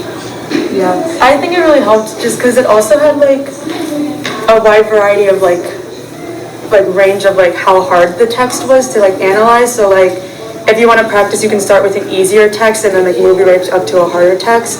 And it just like was able to give you like a bunch of like different like activities you could like. So we did synthesizing. You also pick out like rhetoric or just coming up with like a thesis statement and that kind of stuff. I think the last question is, would you recommend that teachers would continue using this text, and if so, why? I think it was a pretty good text because of the variety, and in our class we got to choose which ones we read, so even if the teacher isn't giving us a specific part of the book to read, we can still learn from something that we want to learn from based on all the different topics. It includes text at different lengths and different levels of literature. I think that it's really useful as it separates all the text in categories of like real world categories like gender, justice, environment, things like that. So I think also maybe even in research purposes, it'd be a very useful book. Those categories, were those similar to what you saw in the AP practice test or test? Yeah, I would say so, because they're like just topics in general, like in life, that you can also apply to, and that was also on the AP test. But I also think like it was good because there's multiple like texts for each category, so like even if you don't read all of them, if you even read like at least 3 of them, you'll get the general idea for all of them. And there was also like pictures, which are like harder for me to analyze, and so that was also on the AP test, so it gave like good practice for it. Thank you so much. You're all 3 so eloquent, wonderful Waukesha South students. Is there anything else that you want to add, or are you just going to sign off and wave? We'll sign off. Wave. Thank you so much. All right, go ahead. Please introduce yourself. So, again, we were really pleased with the student feedback that we collected around the support for moving forward with a recommendation to adopt this. Another question that came up last month at the board meeting, Stace, if you want to, thanks. I'm so sorry. That's okay. Was just looking at some of our testing data from the last 2 years. So in terms of number of students enrolled in the 2019-20 school year, we had 287 students who were enrolled and 221 students took the test. versus last year we had 269 students enrolled and 193 students who took the test. So we did see a slight decrease. There's probably a variety of reasons that we saw that decrease. I think COVID messed with just about every data point that we had last year. So it's really hard to say what exactly that trigger point was, but it's a trend that we will continue to monitor with all of our AP classes. It's something that we look for. In terms of cost, this is a $46,000 resource. That cost would get us 6 years of online access to the text, in addition to hard copies, 35 hard copies of the text for each site for students who may not be able to access the technology for whatever reason. My iPad broke, I had a concussion for 2 days, whatever the reason, we always like to keep a hard set on site. It also includes then teacher resources, which includes testing bank and testing resources. Those testing banks are incredibly beneficial. If you've talked to any AP teacher, they will tell you that trying to recreate an AP test or write AP multiple choice questions, like they can't do it, not because they're not qualified, but it's a huge undertaking. And so the fact that it comes with those testing banks is just an incredible benefit to being able to allow our students to practice what they're going to see before they take that test. And so then our next steps as we continue forward, we're looking to continue with the pilot implementation. We are going to continue meeting with our team. So we do have teachers from all 3 of our sites. This course is not offered at eAchieve. So it's just our face-to-face sites that will continue to collaborate around the resource and how it's being utilized. Our plan is right now, again, based on the student feedback that we received, because it was so positive, our teachers continue to just find this resource to be an incredible value add. Going back to our first presentation, this is the #1 recommended resource from the AP College Board itself to support the course. We anticipate coming back in December, or I anticipate coming back in December. We'll probably let the teachers skip that one to ask for a recommendation to adopt this as the resource. If adopted, what we'll then come back with is a professional development plan for you, in which we would update our district syllabus and then begin to align district common assessments and rubrics. So again, AP really drives the curriculum. AP drives what the units of study are. AP drives the essential questions. But we would just want to make sure that our overarching frameworks, the syllabus, those kinds of big documents are in order. And those would be our next steps. Questions you have for our team? I have a comment. Mr. Baumgart. I know that this was a little bit of an unusual process that we're going through to do this, but in a way, it seems to be one of the more thorough studies we've ever done involving buying the paper literature or online literature as well. So this thing is turning out to be a very constructive process. Mm-hmm. Thank you. Thanks. Anything else? Dr. Piazzi. Just a couple questions. Thanks for spending so much time with us to walk through this. One of the follow-ups that you mentioned was the coordination across the district. So I'm curious, getting back to like the 1984, is every student in the district reading 1984, or is that unique to West and then other schools are taking it? Well, 1984 is a school district approved text. So if you want to talk a little bit of. Sure. So we have a series of books that have been approved by our school board over the course of the last few years. And so our teachers, when it comes to whole class reads, as long as they stick to the books that have been approved, have choice over what they use with their students. And so that's where that alignment would come in. That is that next step. So it's not necessarily something that everybody reads, because somebody might say, I'm going to use this approved book instead. They can pick as long as it's from that approved list. So the student in this class has a slightly different experience just based on what school they're at and teacher preference and that sort of thing, which is fine. I was just more curious if there was some standardization of some of those classics that were kind of embedded. Yeah, and I think that's the conversation that we would look to continue to have as we align. Quite honestly, when it comes to things like collaboration across the district, looking at student work, calibrating, it is easier to do that work when we have common student experiences. At the same time, all of our students come into the room with different interests, different backgrounds, different strengths, and different areas of improvement. And so we try and align the what, right, the supplemental resources that we provide to what those students in front of us need. And just a follow-up comment, as I've been working through this text, it really is excellent. I mean, the balance of topics and the way that it's presented, there's a ton of variety. It's like a combination of a philosophy, political science, history, English, it's all here.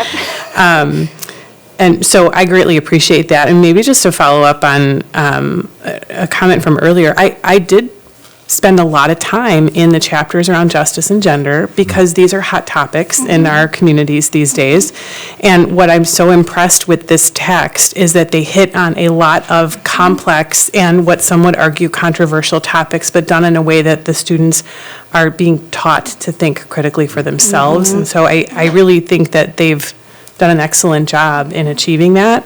And I think I brought this up at our last discussion about this, but we need to be prepared to address that because when people see the words, sometimes we respond to, what is this that you're teaching my child? But the reality is, I think just the content of this text and the way that the lessons are structured is really, really well balanced. And I think this is also why our controversial topics in the classroom policy exists in the first place, is to allow us to be able to present things that are complex and to teach kids how to think for themselves. So I'm actually very pleased with what I see here, and I think having that year of additional information from students is equally insightful. So thank you for that. Very good. Mr. Como. Yeah, I really appreciate Margaret and Carolyn, you being here and giving us a teacher's point of view on something that I think is very difficult to understand. And, understanding bias and analyzing biases, how important is that and how difficult is that to do that today? When I was growing up, we didn't have social media. We didn't have, there's been so many new ways to get information over the last couple of decades. This is extremely important for our students to understand how to do that. I really appreciated these examples, Carolyn, and you going through them. I really got an appreciation of the level that these kids are working at. And could you just take a little bit of time to talk about like the peer review? How large are the groups? And do they, once they have the peer review, do they have a chance to rewrite? And what does that look like? And when might they turn that in to you? Sure. Better So understanding we of that. do, and I think this is probably common practice, but in my classroom, we do 2 drafts of peer review, and then there's a final draft. And so students, I do it in so many different ways, kind of depending on the assignment, but sometimes I have, a small group of students, and once the writer would read his or her writing aloud, and then while they're reading aloud, the reviewers will, on a hard copy, kind of do plus, minus, question marks, just to get sort of that initial gut reaction, that gut feedback, looking to make sure that they're tackling the question, that they're meeting the needs of the requirements. And then after we do that, with the second draft, then it would be more one-on-one, where the students really do sort of that in-depth peer review, giving feedback. And then one thing that I have always done is students do something called a self-assessment, where the rubric that you saw, they have to, and this is really tough, they look at their paper, and then they do a self-assessment, and then they score themselves, and they have to justify why they think they earned an A, B, or an A, or a B in that one-line rubric, and they have to show me in their essay. Now, that's not something I tell the students they do 30 minutes before class. That's days before. That's part of their personal review process, because my goal is that they're going to look at it and go, oh, my textual evidence is really weak. I want to improve upon that. And so we do a lot as English teachers, really working on writing, improving writing, getting lots of different eyes on the essays. And then, it's a couple-week process. And, we receive, strong essays. We've got really bright students in our schools. And I think it's nice to see, even just you seeing the thesis statements, they're deep. I mean, that was just, I just randomly pulled 8, 9 kids. That's what we get. It's impressive. Yes, go ahead. If I could add, something else we do, because AP Lang is, our students are as much writers as they are taking in what they're reading. And so when we read authors, just like we look at their claims and evidence and reasoning, we look at their arguments. When the kids revise, we take on those same lenses. So Carolyn is just not a writer, but she is now the person I'm going to break down their argument. We also work on that for style too, since style is the second essay for AP Lang that they will write, where they analyze style. So it's a class of where you need to both, you take in what every writer gives you, and then you yourself have to absorb it, and then you have to be able to put it right back out. And so, I mean, it's a really complex class where they're always doing both. And so they become the writers they read, and they publish that type of writing. Yes. And how important is self-assessment? You can be way more successful if you can get good at that, right? And then, how important is it to take criticism from others? Boy, that's hard to listen to someone ripping apart something maybe that you're like, man, I thought this was good, but they think it stinks. And then you have to listen to that and then get through that and see if you can learn from that. Those are some very critical things to learn that will help, whether you're going to college or just going directly in the workforce, military, whatever. Thank you. Thank you for helping us get through this from at least the teacher's lens. Right. I just want to add one additional piece that's a little bit of a sidebar, but I think relevant in that Margaret also serves on our ELA visioning team. So you've heard a little bit about the ELA team undergoing a curricular revision. Carolyn has taught regular English 11 as well. Margaret has a section of regular English 11. And so something to just keep in mind as you're hearing about a lot of these, the ways in which the teachers are approaching, right, the teaching of bias, the teaching of writing. Not only are these skills and this type of instruction, not only is this happening in the AP classroom, but this is also what you're going to hear about happening in our regular classrooms. Our teachers, while they're not necessarily bringing this type of text into the regular classroom, they are using these same strategies, attacking text the same way. And so I just share that because I'm just like hearing Margaret's voice. We just had a curricular meeting last week where we talk about some of these same things.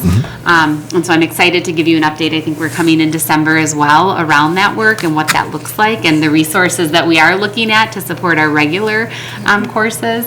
But it's a lot of the same skills because again, when we talk about things like how do you address bias in a classroom, whether we're in AP or regular, that looks and feels and sounds very similar to what they're saying. We're not here to tell kids what to think. We're serving as a guide on the side and a coach to teach them how to think. So excellent. I think that's worth mentioning. Very good. Anything else?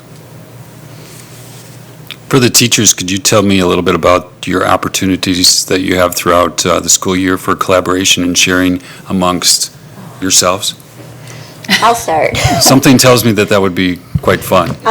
Well, I'm new to South, so this is my 22nd year teaching. I was at 19 years at Kendall Moraine, and I came here as of last year, so thank you very much for hiring me. And so I'm a veteran teacher, but I have that new teacher like, wait, what do we do? Wait, how do we do it? And so there's been just so much support. Ann Meyer at South, she's the other AP line teacher, has just been fantastic. And here are resources. Alyssa, who has been, she's my learning coach, has been like, here are all the UBDs and here's everything you need. Last year was a little bit more, it was a pandemic year, so it was like, okay, like just like fish out of water. And then we have, when we were using this book and we had the online access, we did have some tech glitches, and so Carolyn has been outstanding with reaching out to, what's her name again? Well, our textbook representative, Lisa. Yeah, Lisa. I knew it was an L something. But she's been really great about just letting us all know, all the AP teachers, of like, this is what's going on, this is the problem, here's a new password, all that good stuff. So everyone has been very supportive, very fantastic. I have felt, I expressed this last year at the end with Maria D'Amato, I felt very loved coming into the Waukesha School District, so. That's good to hear. Yeah, Mr. Como. I have just a very quick story I have to share with you. I graduated in 1984 from Lawrence University. We're crossing the stage, and as we were shaking the president's hand, we each handed him one page of 1984 as we crossed. It was fantastic. He never forgot our class. Still talks about it. Nice. Anything else for this group? Excellent job as always. Thank you for taking the time out of your evening, especially for the teachers for being here. Gives us that classroom perspective, which sometimes we don't hear firsthand. So really appreciate your time and extra effort tonight. And also Always welcome into our classroom. Also to Rachel. Thank you for that invitation as well.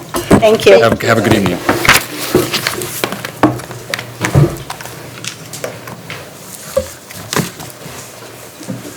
Our next discussion information item tonight is a middle school house model update. And we have our principals from our middle schools here. We have Rob Bennett from Les Paul Middle School, Bob Blessington from Horny Middle School, Jason Sadowski from Butler Middle School, and our own Rachel Herman, our Director of Secondary Learning, here for the presentation tonight. So first of all, thank you for being here. We look forward to what you have to share tonight with us. And for those of us that have been connected with middle level for a while, I'm sure we're going to be pleasantly surprised with the progress that has been made. So I'll turn it over to you guys. Thank you.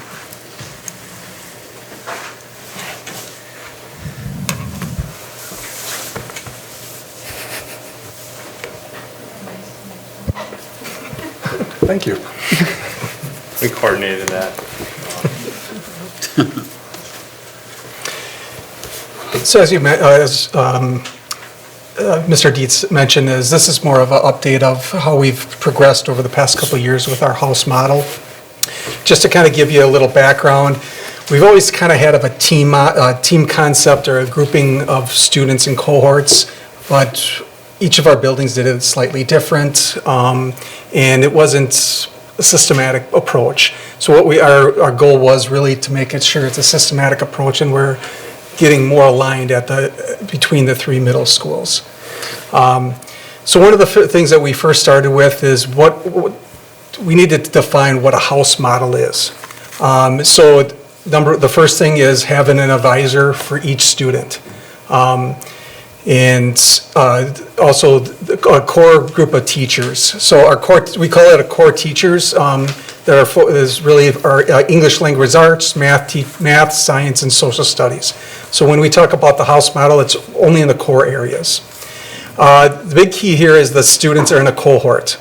So these cohorts are anywhere from 40 students up to 110 students, depending on the grade level. And depending on the size of enrollment in our buildings, we try to minimize the larger numbers, maximize the smaller cohorts. The idea is to, when they're in sixth grade, it looks closer to an elementary model.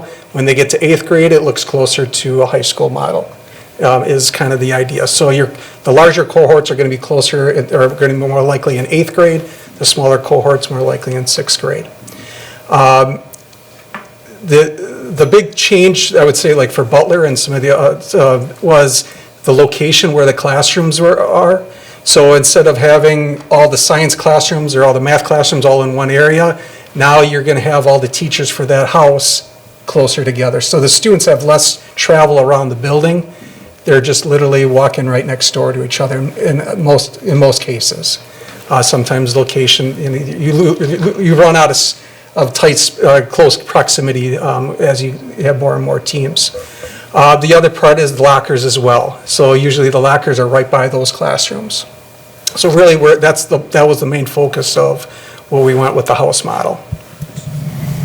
All right, some celebrations. As you can see there, first of all, we're here today celebrating that we have a common structure. I think that sometimes getting on the same page seems like a pretty seamless task, can be more challenging. So the fact that we have a house model as part of our middle school experience is really exciting. Some of our celebrations as we look to this model is we wanted to make sure we had a dedicated 6th through 8th grade literacy block that was lacking before in our traditional model.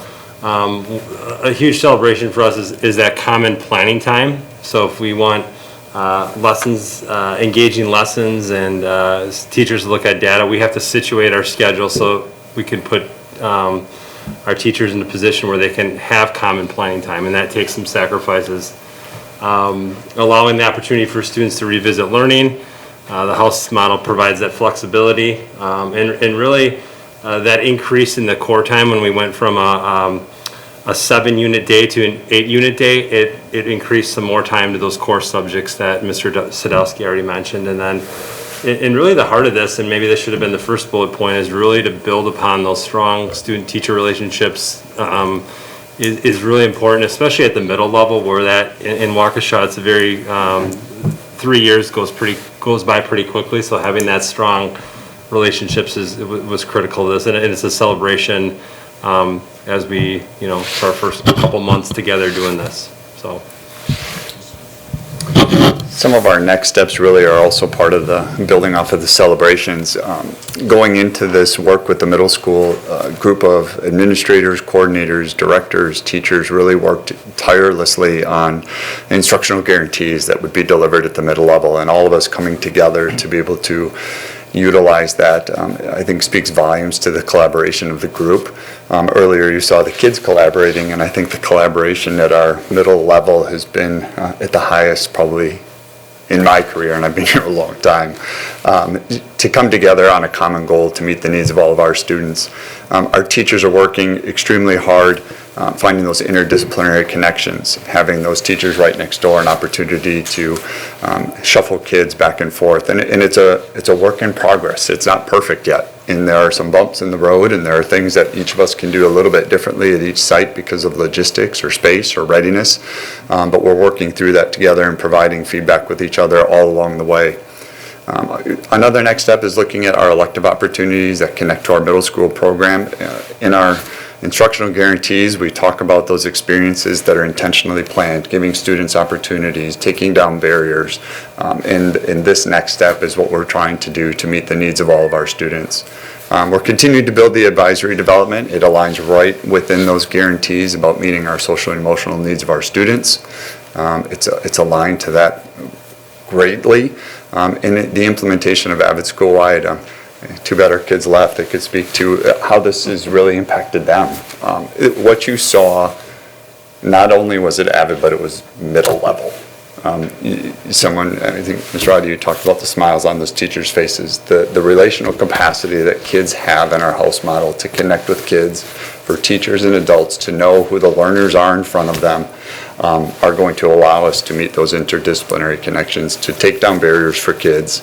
And it all aligns to those instructional guarantees that our teachers are working so diligently on, our administrative team, our directors, just to align to it and to see our next steps align to that work that's been done for a few years coming to fruition. Has it created stress? Sure.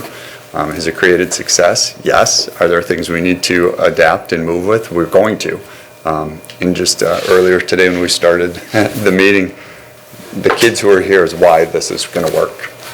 They've taken it to their heart. They're working on it extremely hard. They've made some adjustments. Jason talked about the logistics of classrooms, and the kids talking about their binders. They're not going to the locker. They're getting to class. They're not in the hallways. They're doing the things that they need to do. So we're excited about our next steps. It's work to embark upon. We've already started it. Our teachers are working through it, making adjustments along the way, and just more exciting things to come. Thank you. Mr. Baumgart. Couple comments and maybe a question. I'm really glad to see in here the strong student-teacher relationship. I was really glad to see this, the comment about strong student-teacher relationship, because we've had previous discussions, or prior discussions, about the need we have of the kids to have that feeling from the teachers, just knowing the names as a beginning. So I was really glad that you brought that out here, because I think that's a strong element. And you guys know that I'm very pleased to see the house returning as it has been. I had a chance opportunity with Bob Blessington earlier this beginning of the school year, where we got to physically see how that's laid out, the houses, individual, the houses, the locations of the locker rooms, the time that is saved, potential, reducing the potential of people getting at each other, or whatever you want to use as a term. Those are all things we add to this, that are added to this. So I was very pleased to see that. I do have a question, and maybe it's something I should have heard a long time ago, but right at the beginning we talked about the advisory structure. Each student is assigned an advisor. Will that advisor be with them for 3 years, or is that a yearly thing? It's an annual thing, and it would be one of the core teachers. Which means that, and the core teachers, will they change from year to year? Yes. Okay. For the students, yes. So going from 6th to 7th grade, that may be a different level for a different teacher. Correct. Okay, that makes a lot of sense. Also, remember I talked when you were here earlier about the fact that you were thinking ahead about stuff? There was another one. As that session was ending, I'm opening up one of those Dub candy bars. A smile is the quickest way to brighten a room. And if we didn't see smiles out here today, I mean, it just, things are really coming together on that standpoint. That, you know, we're the kids and the teachers, and the fact that they were so willing to talk with us. And I again, back to the house concept, that's important. And it's going to make a difference, I just know that. So thank you for the work on that. Thanks. Dr. Piazza? Molly? Flip. Heads. Look out, guys. Thank you. Either one of you. You can both go. Thank you, gentlemen, for being here. Every time you're here, I always appreciate that our middle school level has tried things, gone back, reevaluated, tried things again, and you just continue to do that. And I very much appreciate seeing that. One of the points that you brought up for celebration was just the strong student-teacher relationships. And that, I find that to be extremely important. One of the other things that I'm curious as to how it will be evaluated or looked at is with the change to the house model, how is this team going to evaluate the academic success changes? Are you going to continue to use the test data, or is there something else that you're going to be looking at? And then, let me let you answer that first. What do you guys want, or do you want me to?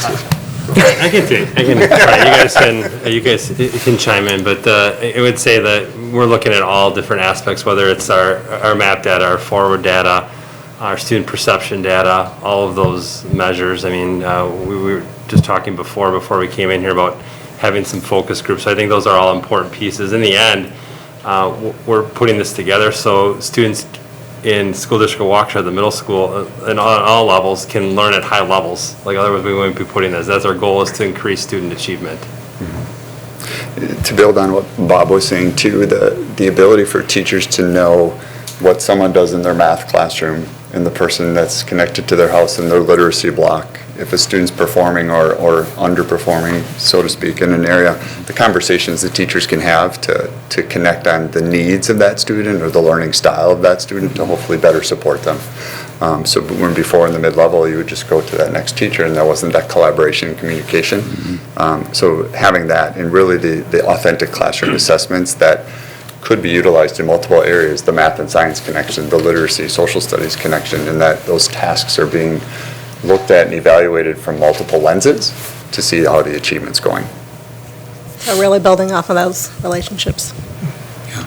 I was just going to add, one of the other pieces that we're focusing on, it's not really associated with the house, is really looking at local common assessments that we are establishing. Because that's, the tough thing about MAP and Forward is, MAP we're looking at 3 times a year, Forward it's once a year. We need something that we can kind of see a progress throughout the course of the year. So that is something that is in, we didn't, it'd be weekly associated with this, but to answer your question, that's something that's, I know we're in tight dialogue right now on what does that look like, and also is what does that look like aligning to our curriculum, not just at a middle level, but across, K-12. Those common assessment pieces that we can keep an eye on how the students are progressing throughout their careers. Just a quick, follow-up or addition to that. So in addition to the academic successes, but with building the relationships within the houses, how has behavior changed between the students and the teachers or the students themselves? Are referrals and things like that lessening, decreasing, just how are those things planning to be evaluated? Students know teachers communicate with each other. So they know that if something's brought to an attention or a focus, that the others know about it. The logistics of classrooms, the amount of time in the hallway, those things have been reduced. Kids understand teachers are utilizing every minute to the capacity that they can to eliminate those things. Teachers are catching on to subtle things that maybe you didn't always catch on to. Things are prevented. Teachers have been in the lunchroom. They're connecting with kids on getting assignments completed or just another eye out to see the dynamic socially to try to be proactive. Students also know that there's dialogue with teachers and administrative team about responding to things, and that communication is clear and concise. And really involving the families. Parent-teacher conferences were just concluded for us in the amount of parents who were so appreciative that teachers knew their children and made that comment, that you know my child, in that everyone knew my child, was a great thing. So when those things were, if they start to slide, teachers are handling it at a classroom level prior to getting to that formal referral discipline. Do we have them? Yes, we do. But the communication that goes along with it, and that the students are understanding that communication is very thorough, is definitely, is improving.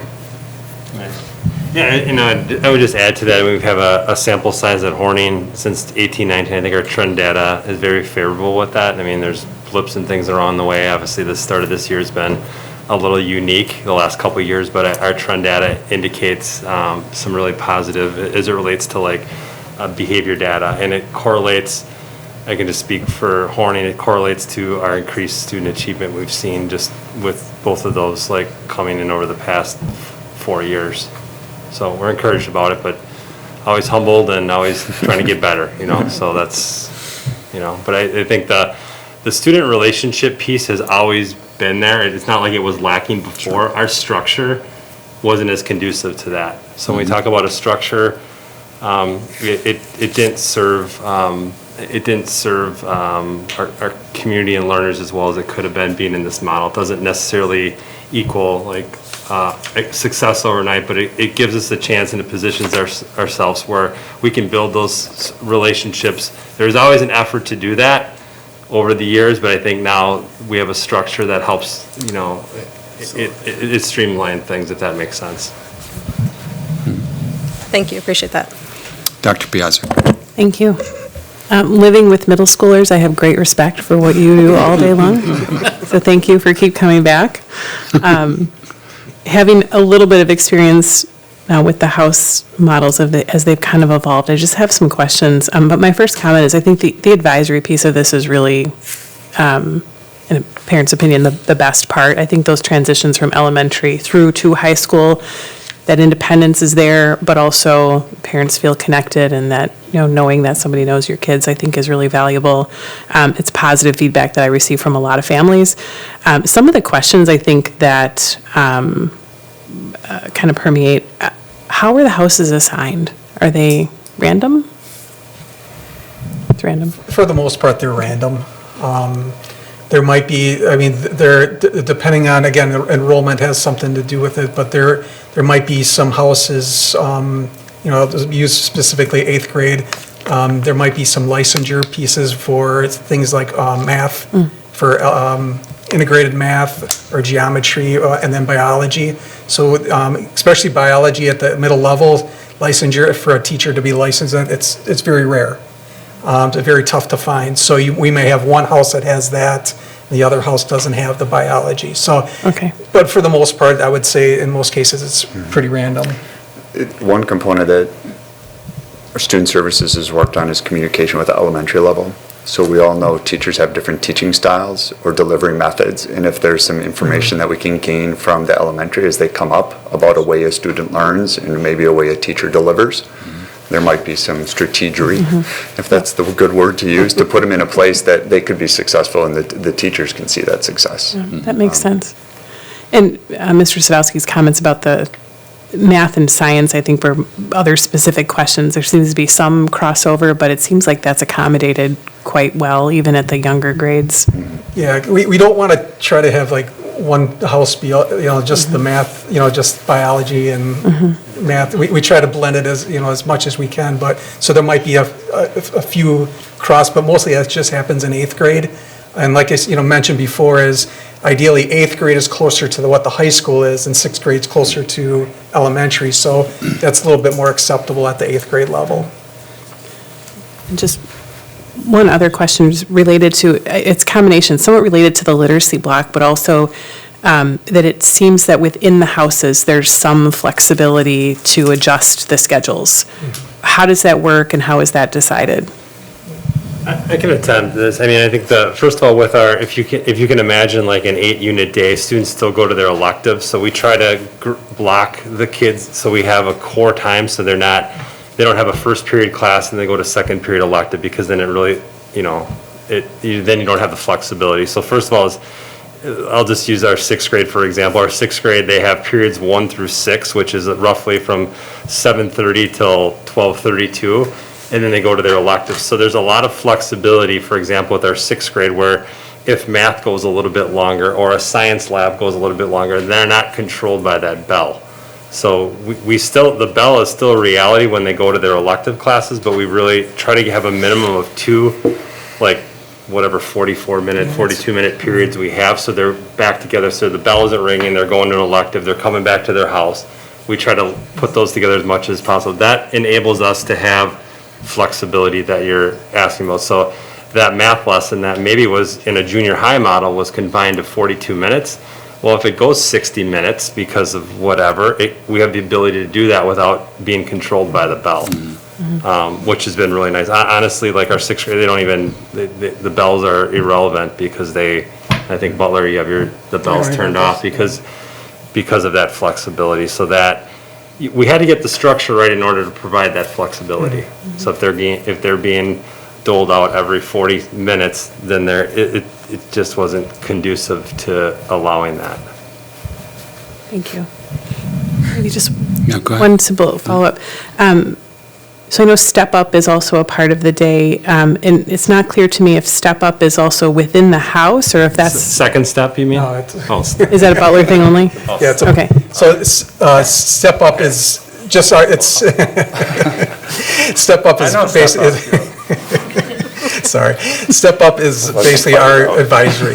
It's just a name for our advisory. Okay. So yours is... It's advisory. Oh, I thought you guys called it something Horny Way or something like No that. frills. We just call it advisory. Okay. Maybe we'll So, yeah, it's advisory. Okay. It's- And that's within the house, it's not like a separate? Correct. It's together. within those. Okay. Now, and kind of to Bob's, when eighth grade for, like at Butler, it's more segmented because we had to go that route with the number of classes we have with algebra, or I'm sorry, integrated math and biology. We just couldn't create those blocks. But sixth and seventh grade, it has that fluidity to them.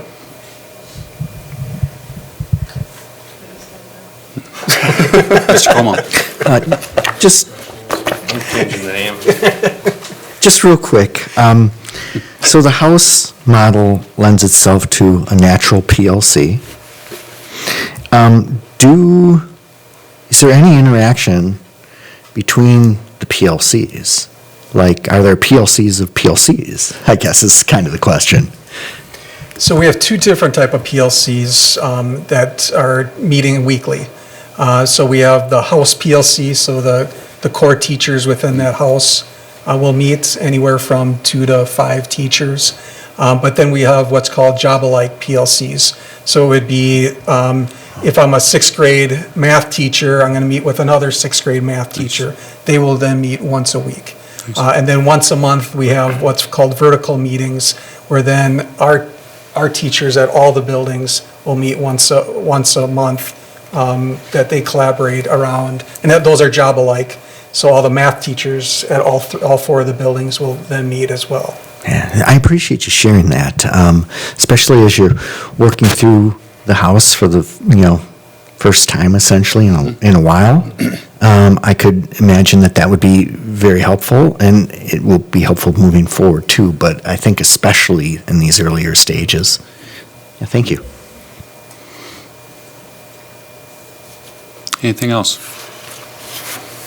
Is there one challenge or one roadblock that really sticks out that, you'd really like to figure out within the next year, or not? Is there something that's really holding you back?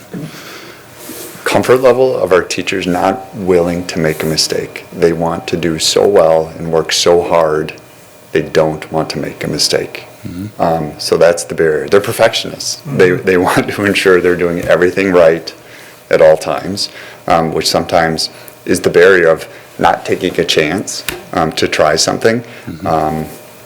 But I think being part of the PLCs, being part of those meetings, our delivery of lessons, we've delivered our professional development in a way that they deliver their instruction.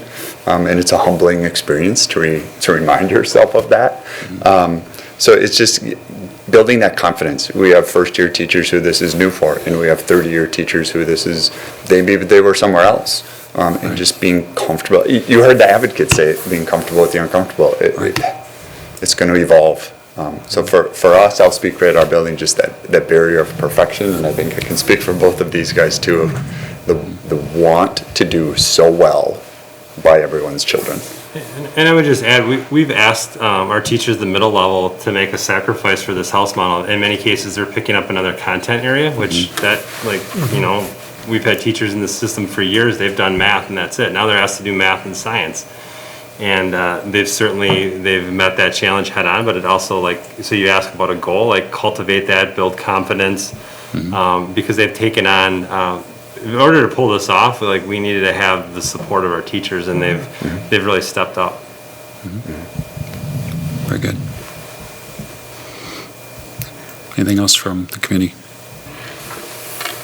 I think if we looked at the video from your first presentation to now, it'd be a really good compare and contrast, wouldn't it? Of the progress that's been made. A little grayer.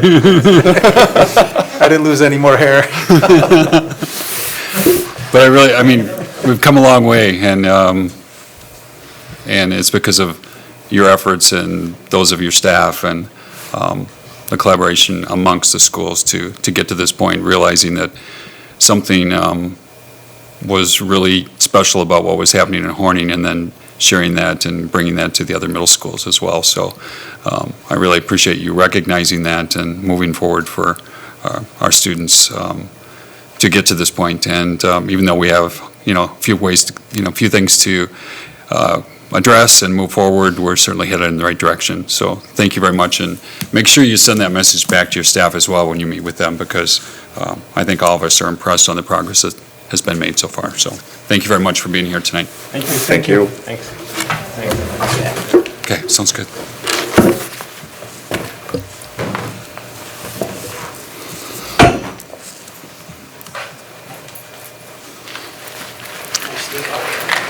Our last discussion information item this evening is an update on assessment results from our 2021 Wisconsin State Assessments, which include the results from the 3rd through 8th grade forward exam and the 11th grade ACT.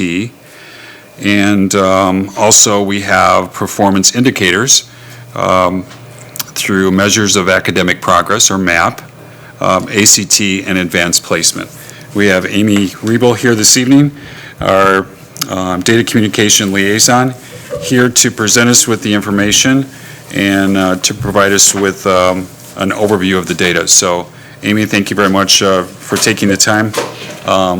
I'll turn it over to you, and we look forward to your presentation this evening. Thank you. Thank you. Good evening, everybody. Sorry, I just want to say a few things before Amy gets started on the presentation. So each of you have in front of you, as part of your packet, the key performance indicators. Just to remind everybody, we're pleased that the board approved these at last month's full board session. So we are just kicking it right into gear and eager to report out on a few performance indicators tonight. So I just want to clarify that just for tonight, we are going to talk about, under teaching and learning, the first KPI of the MAP reading and MAP math. So we'll dig into the percentage of projected proficiency on the forward. We will talk about the number of students scoring above the 25th percentile on MAP as well. And then just the third thing we're going to talk about today is the ACT composite. So those three, as you can see from many of you have already previewed the slide deck, is certainly enough to start with today.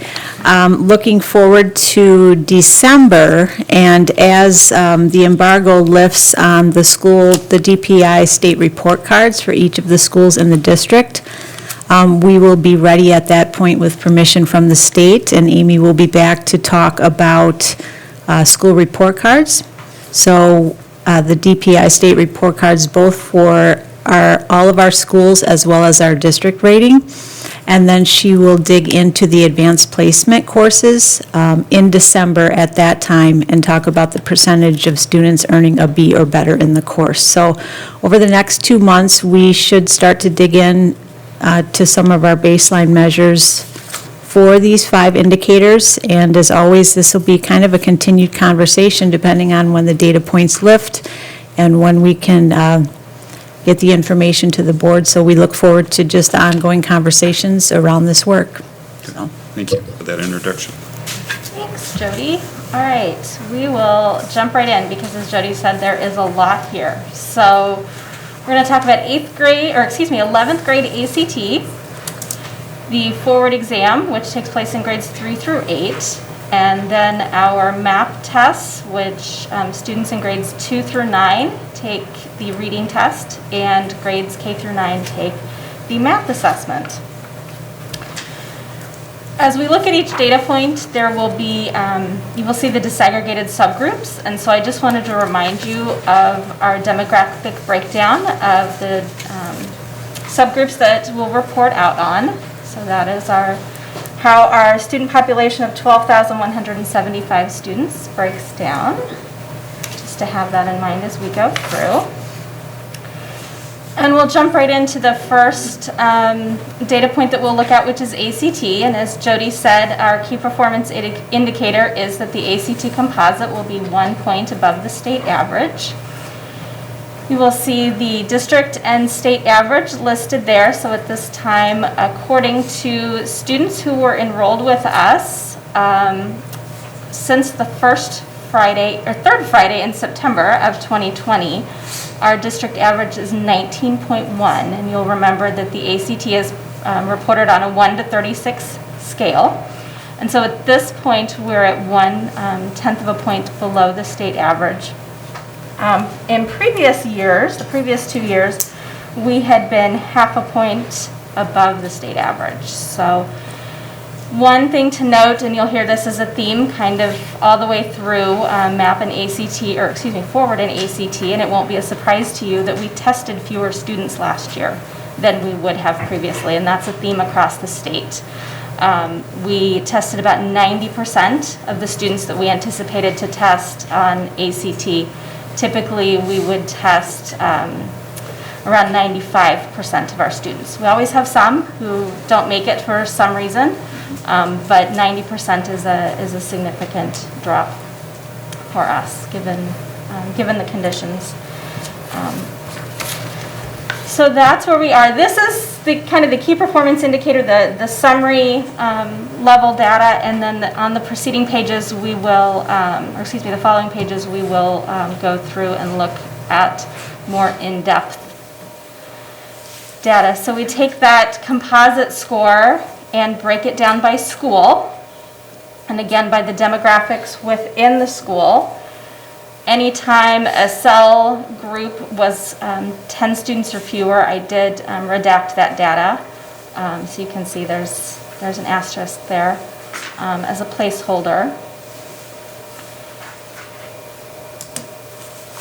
Again, as a reminder, the 2 academies are there under South. Students attend classes at both the academies and at South, but their score, if they're enrolled at one of the academies, the score is attributed to the academy.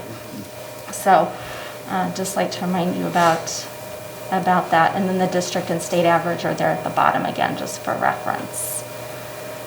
So some variation there based on school. Pretty consistent rate of not tested across schools, with the exception of eAchieve.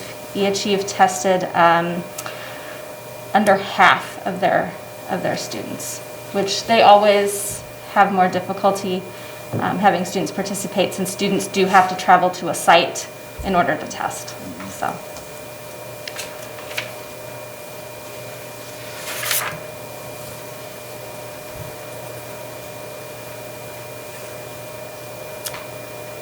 I had a request for some comparison composite scores from other districts, and so I did include that here.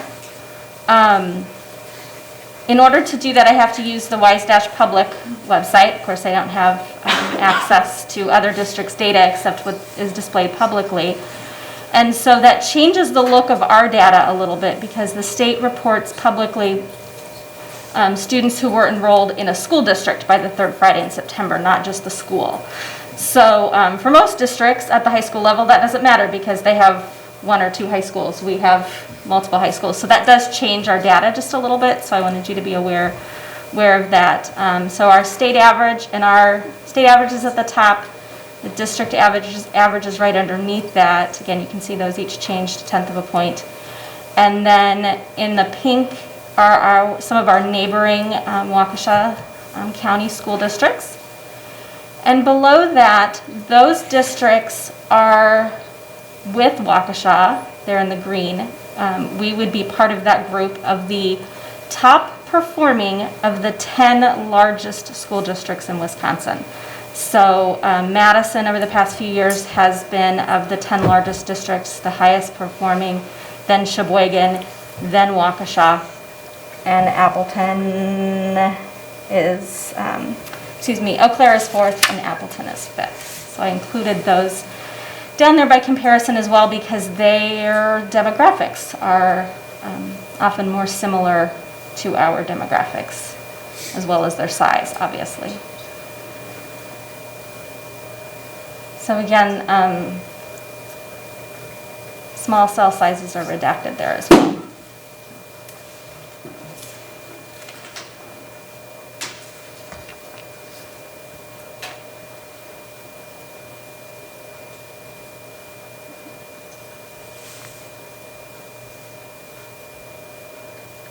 I'll pause for any questions around ACT, because then we'll jump into Forward.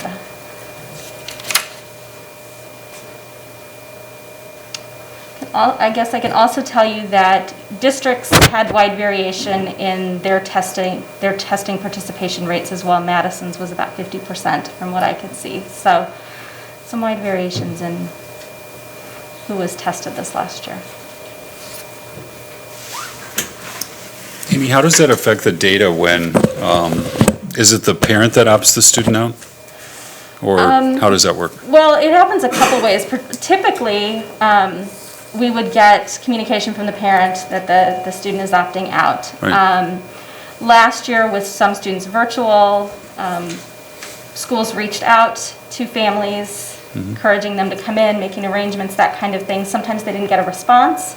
Other times, parents would send in a written, opt-out. So it counts the same for us, whether we get communication from a parent or a student just doesn't respond to our requests. So, in the past, wasn't it like a ding against the district if a certain percentage of students didn't take the test? correct. It used to be. Okay. That's no longer the case on the state report cards, although Okay. the participation rate is listed.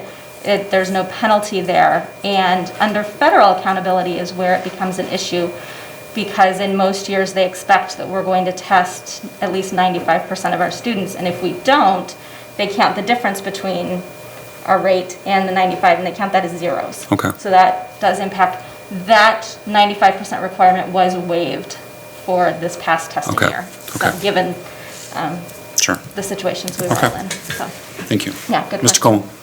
So as we look at student achievement and key performance indicators, we have multiple pieces of data that we're looking at, multiple data points. What do we take away from the ACT data? How do we benefit by looking at ACT as one of our measurement points? I think I hear our secondary curriculum teams using a lot for programmatic planning, looking at the content areas and the curriculum and how it relates to the standards, how students are performing as they plan to implement new curriculum. I hear our schools looking at it as well from a system point of view. Again, what do we need to do instructionally to make sure that students are achieving what they need to be achieving? It is difficult to look at it student by student at the end of 11th grade, but I do hear our schools doing that. I also see our schools looking at the 10th grade. We have given the last few years a kind of a practice ACT and looking at that data as well to help with just-in-time instruction before the 11th grade ACT. So, but yeah, once we've gotten to 11th grade ACT, that is a tough one. Okay. Time is running out.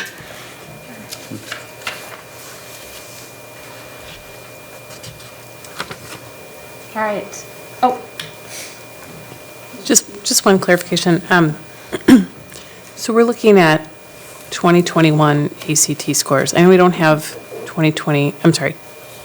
We don't have forward tests from the year before, but we do have ACT scores. yes. From the year before. Partial ACT scores. So students took the ACT in March of 2020, the week before everything kind of started to change. We had about 80 students who were waiting to take a makeup test. Okay. That was scheduled for March 17th. And if you remember, March 13th was the day that schools had to close and we moved to virtual. So one of the last things we did was ship those makeup ACT tests back to ACT so they weren't hanging around in our buildings. Those students did get a voucher from DPI, on actually a couple different vouchers for opportunities to take the ACT, because part of the benefit of having the ACT as our 11th grade statewide assessment is students get basically a free score then they can use for their college applications. So DPI made sure that each student who missed that makeup opportunity because of circumstances beyond their control, they got that voucher to sign up for a national test day to take that ACT. But those scores never made it back to our state assessments. So we have a most everybody score, but not everybody. So anyone who was retesting wasn't factored in? No, because they never got a retest. So a kid who was scheduled for a makeup test, let's say they missed. In fact, we had a few kids who were on some kind of trip for South. I can't remember what it was at the time, and they were scheduled to to take the makeup day. They never got a makeup test, so they took a national ACT, they had the opportunity to take a national ACT test instead, and that just didn't. It wasn't an optional retest, it was just that they weren't there. They weren't there, so I yeah, they never understand got a what you're chance to take makeup. So how did the ACT scores move year to year? So previously, they had,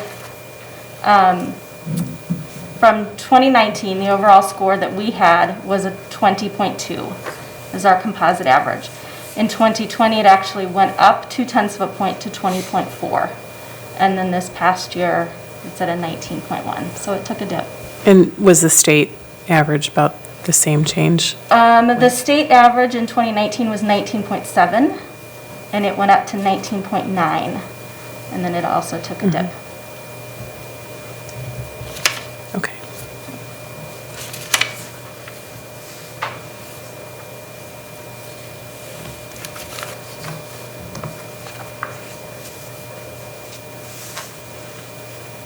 Is it fair to say then that the change in our ACT average score dropped more than the average across the state did? Yes, at this point, yes.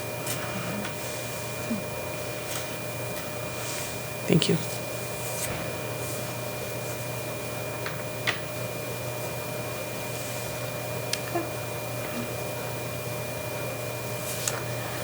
All right, so our next assessment doesn't have a specific key performance indicator attached, but like ACT, it will factor into our school report cards pretty significantly. So this is the forward exam and the DLM.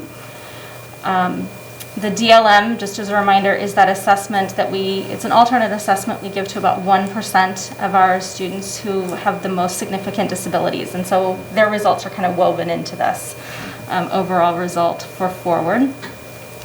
And we look at forward, we look at the percent of students scoring in the proficient or advanced category. We want our students to at least be proficient, and we've talked before that is a rigorous, and we'll talk about it again when we get to MAP and the projected proficiency, but that is a rigorous standard. It is a more rigorous standard than our previous assessment system.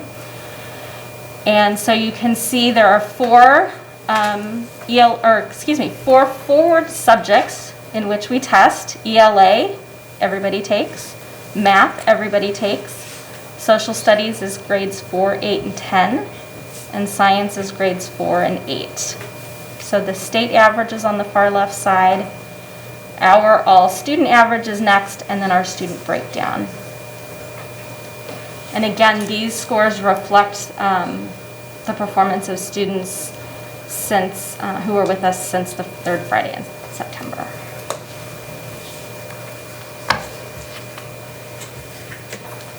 And I can tell you that once again, I've removed the percentage of students not tested because we want to look at of the kids who tested, how did they do?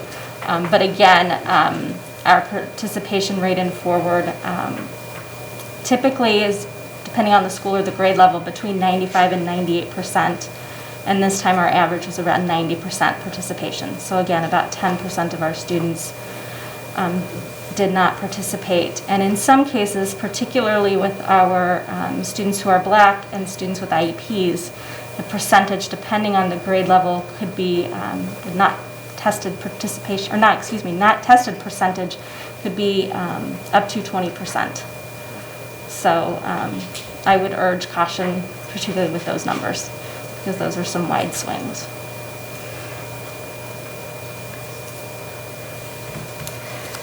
The other thing to know about the forward exam from last year is that all the tests were a little bit shorter. They removed some of the items that they had planned to field test, just to make testing a little more efficient. And they also removed what we call the TDA, or the text-dependent analysis, from the ELA test.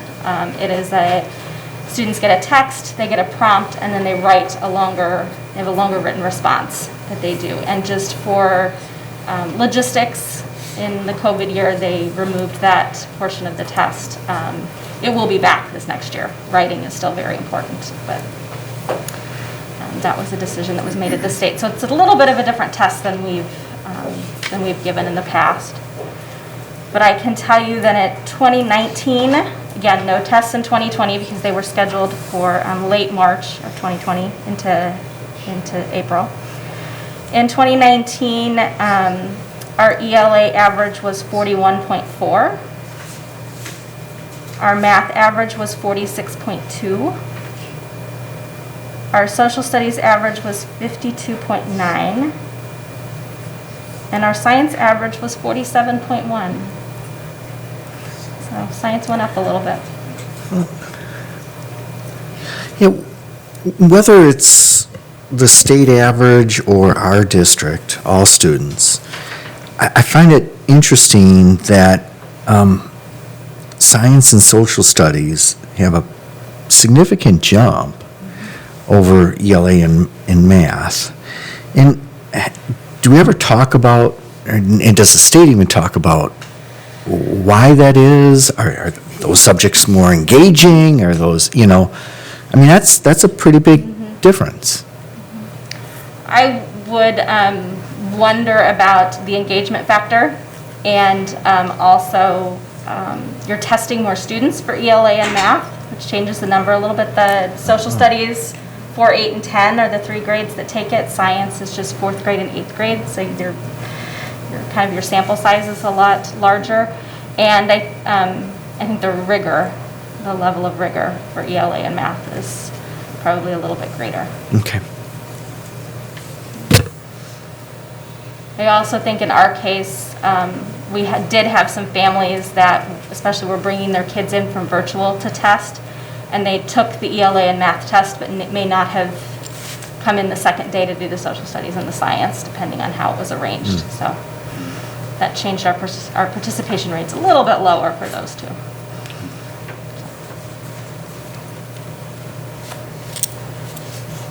So one thing that kind of stands out at me that we can maybe hold for discussion when we get through all of this, but I did go through and kind of take a look at of the student averages, really what was the middle school versus elementary, and math in particular seems like there was a pretty significant impact at the middle school level, where I think we had 41% all students proficient versus I think it was about 32% at the middle school, and that is concerning.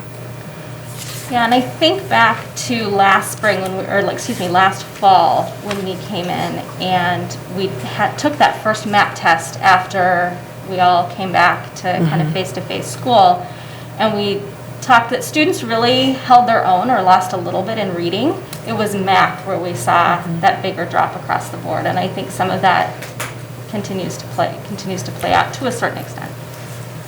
Kelly, appreciate that point. Some of this, from my perspective, has a lot to do with our guaranteed and viable curriculum as well. And so, as you know, we have just gone through 3 years worth of intense high school integrated math adoption, of which we're in year 1 of implementation.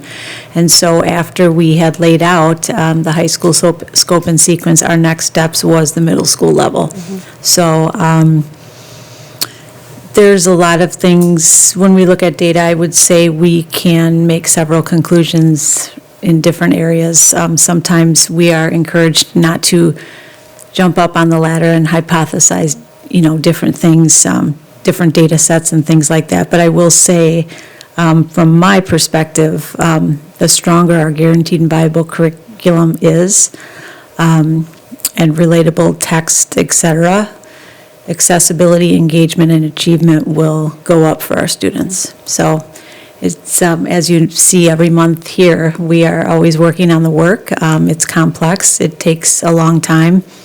But I do believe the results will show once we get those things in place. Yeah, I certainly don't have the answers. I think,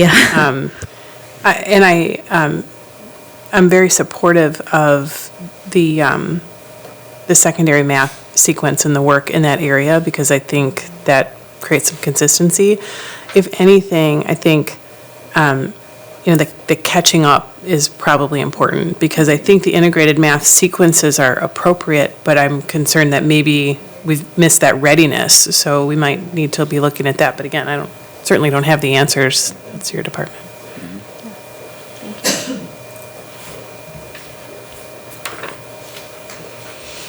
So what I gave you on that previous slide was slide 7, was again, kind of the key performance indicator. What I envision, I know is going on this board someday, would be kind of this piece. And then the further detail by grade level is on the following pages.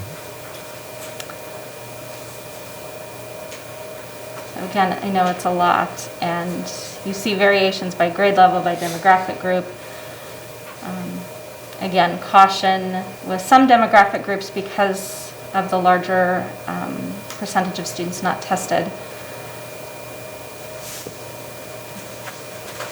Here for you to take a look at.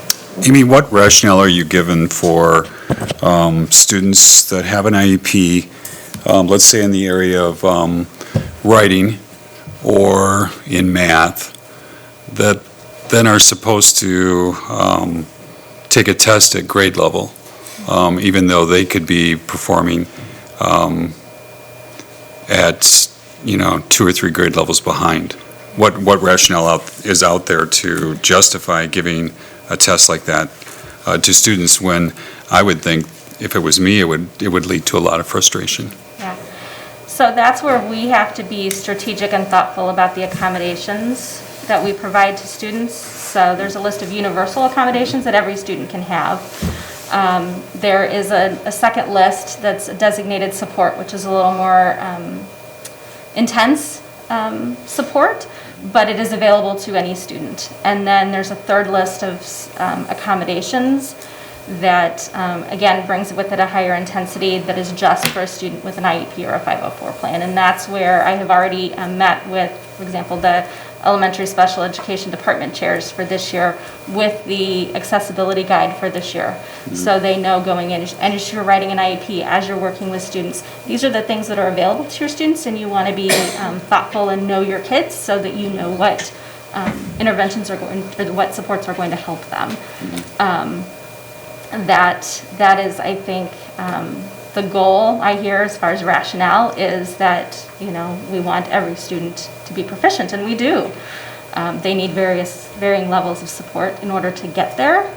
And for some students, yes, the test is still frustrating, and that's where we have to have someone who knows that student and supports that student and is a cheerleader for them to help them with that challenging experience. But I hear you. I don't disagree with you. Right. It is a challenge. Can be a challenge. Mm-hmm. I don't know if Dr. Cook has anything to add on that topic.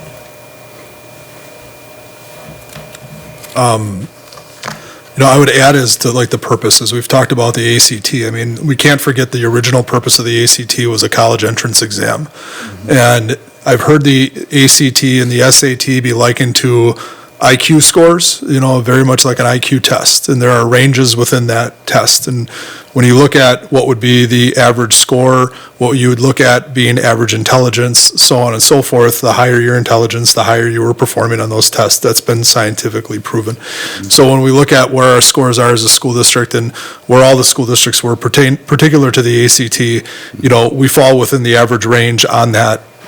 As do all the other school districts that were highlighted. They fall within that middle range, that average range. Mm-hmm. So we have to go back to what the purpose of the test was. There was a strong debate at the time to maintain the work keys, which was an assessment used to determine your vocational aptitude when they made the decision to go to the ACT test. And there was strong advocacy to say not all kids are going to go to a 4-year university. Many kids are going to go to a technical school. Some kids are going to go for a certificate program. Now that doesn't, again, like Amy said, that doesn't take away our desire to make sure that all students are proficient on these tests. Right. But I think we have to understand what the original purpose was for these tests, and they've very much maintained that. Also, likening it to the instructional approach that we use with students. You saw our students in the Avid program talk about the relationships that they've developed with themselves. Our teachers echoed the relationship that was developed between themselves and the students. Our middle school principals talked about how within each of the houses, strong relationships have been developed among teachers across grade levels, interdisciplinary work. The ACT and many of of these assessments now are computer-based interface. So for students to perform, we do day-to-day work with them, hands-on, we're there, we're close, we establish relationships, we understand the learner, and then we assess them with a computer-based measure. That doesn't always come out with the net result. So we always have to be mindful of that, particular to these student groups. As we look at our student data, it's also important to understand what percentage of students in each of these groups, for instance, our students with disabilities. 13% of our school district, when you see white up there, 13% of our white students are in special education. Nearly 22% of our black students are in special education. So when you look at those scores, you're looking at a higher percentage of students with disabilities in categories, or different percentages of students with disabilities in those categories. That's also something to be mindful of when we start to break down and analyze this data as to how kids are performing. If you do that cross comparison to other school districts, that's another thing to be mindful of. When you look at school districts that are 8%, 9%, 10% students with disabilities, we're saying when we diagnose a student as a student who qualifies for special education, there is a barrier to learning. And when we start to compare those scores, we need to be mindful of what percentage of the kids in the district, but then also which percentage of the kids in the subgroups are. We have excellent special educators. We have great resources for our kids and our families, and for our teachers to use. We need to be very mindful of that when we look at this data and take that, and be very mindful of what we're seeing on that, because there's a much deeper story than at the third grade level. 29.6% of our Hispanic students are on the forward exam are proficient. So that, I think, is a big piece that we need to be careful about. And what I hear you saying is, it's not an excuse, but it's an understanding. We have to understand what is represented in each of these cells, absolutely. Right. Thank you.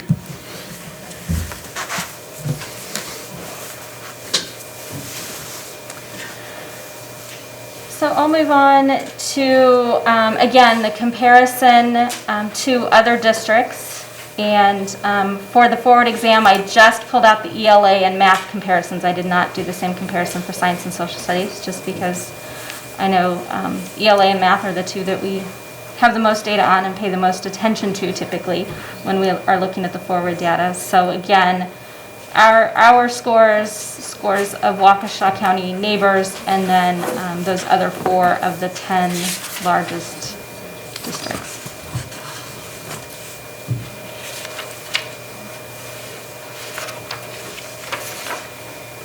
Same thing for math.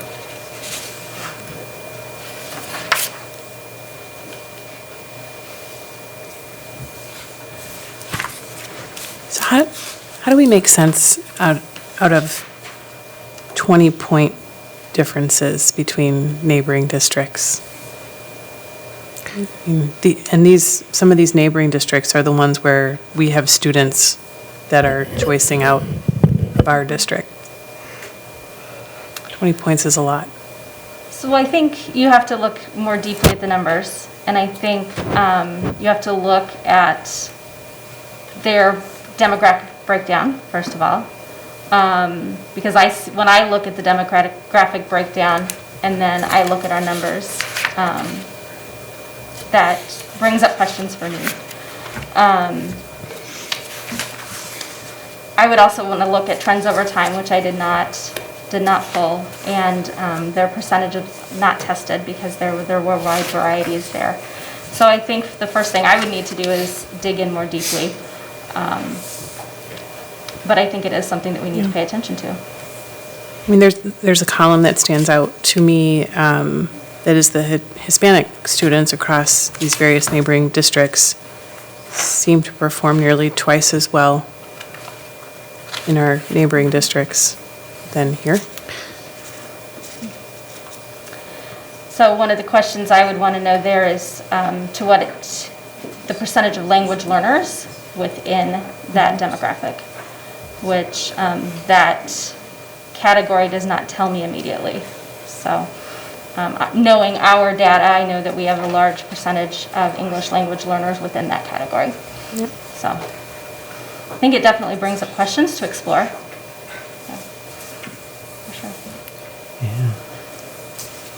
And just to follow up on that, so as we look at the different districts we're comparing to, it would be very helpful to understand their demographics, and also the size Because I kept, so like, I've been around long enough I pretty much have a sense of how large Madison is, but I don't have a sense of the demographics in terms, of the way we have it broken down here. So that would be. That would be a sub-report of this report. Yeah, and A whole separate conversation, but yeah. by no means, it's not like, Amy, why didn't you do that, right?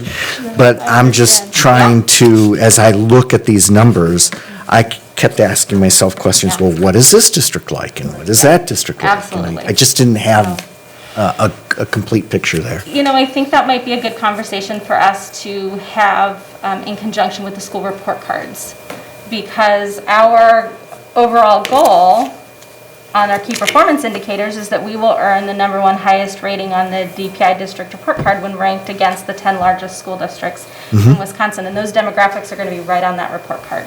Okay. So that would be a good place for us to look perhaps. So a preview to next month. Fair enough. Yeah. No, great questions. I mean, these are all things that we need to think about, and the challenge sometimes with data and the data work that we do, and Jody referenced the ladder, which is something I pretty much carry around with me whenever I'm going to a school and talking about data, is not to go up the ladder too quickly, because we can make inferences and conclusions very quickly. We really, the more we look at the data, the more questions come up and sends us in different directions. I mean, for example, and I'm sure this isn't the case, but if there's only 2, students who are Hispanic in a neighboring district, well, that percentage that might be so meaningless, right? Yeah, there are at least 10, because I wouldn't have included them otherwise, but in some cases, there aren't that many more than 10. Right, So, right, yeah. It's very different where we have over 900. So, Right. K-12. Yeah, great questions. Anything else about forward, because we'll move on to MAP, which is the more recent. Amy, why do we get the results so late? I mean, they've never been timely, and I've never understood that. That's a really good question. I would love to have them much more quickly than I do. I get raw results at the end of June, which we finished testing at the end of April. And then we get student reports later, and then the public release. So to be fair, schools have been using this data since the end of the summer or really, I guess, July, to look at and analyze as they write their plans for the year. But we don't get to talk about them until, 2 weeks ago that they released it, and then we're here now. So they've talked about it takes time to finalize the data and confirm the demographic data. So all of the demographics here have to be kind of certified to make sure that they're accurate per student. There's a process that happens after the testing is complete. You might be surprised or might not be surprised to know in a typical year, last year not being a typical year, there are lots of changes between school districts. So students are moving from place to place, and they're tracking a student. It happens every year for a handful of students. For us, a student starts a test in one district and they finish up with that, and vice versa. And so all of that is a moving piece that until I was in this role, I didn't fully appreciate. So all of that has to be sorted through, and then the tests have to be scored. There's a standard setting process. But I would love to hit a button and just have it all kind of come tumbling out for me right after the test. If nothing more, for immediate feedback for the kid, I think, Right, exactly. Yeah, because they've long forgotten them by now. Right. So.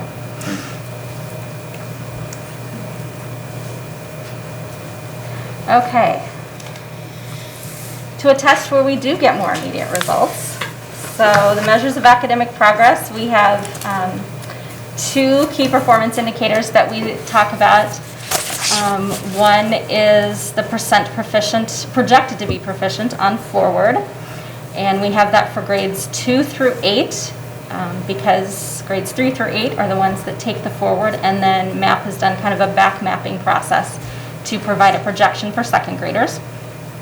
And then the second one a second key performance indicator is to increase the number of students scoring above the 25th percentile on the map. And so we'll talk about that second indicator in a second. But here again is the kind of short version of the percent of students projected to be proficient on the forward exam. This is from this fall's map test that we started, I think it was the 20th of September, and finished up here the 15th of October. So we were able to increase the number of students who tested this year, and with the exception of EHE, we really tested all of our students face-to-face. So we had, if you remember, some virtual testing happening last year of MAP with our virtual students. So you can see that in ELA, on average, 42.6% of our students are projected to be proficient. And in math, it's 43.8%, and you can see the breakdown going across. As a reminder, in order to be projected to be proficient based on MAP's study of both student MAP scores and their forward exam scores, a student, depending on the grade level and the time of year, would need to score somewhere between the 58th and the 74th percentile nationally in order to be projected to be proficient. So as we look at these scores and then we look at the percentages of kids who are above the 25th percentile, one of the things that jumped out to me right away is we've got a chunk of kids who aren't in the stated. They're not yet proficient, but they're not below the 25th percentile either. They're close to being proficient. So that's something that our schools, as they're looking, and they do look at each individual kid and what they need based on MAP scores as well as other data, that's something that we really want them to pay attention to who those kids are who just need a little more time and support to get there. So this chart will look vaguely familiar, just with some new numbers for fall. So again, overload of data, but this first chart is ELA, forward projection. For each grade level, I gave you last fall how kids were going into that grade level and how they're going into the grade level this year. So different group of kids, but from a teacher's perspective, you can see how the proficiency has changed a little bit. Again, some variability in ups and downs across grade levels and demographics.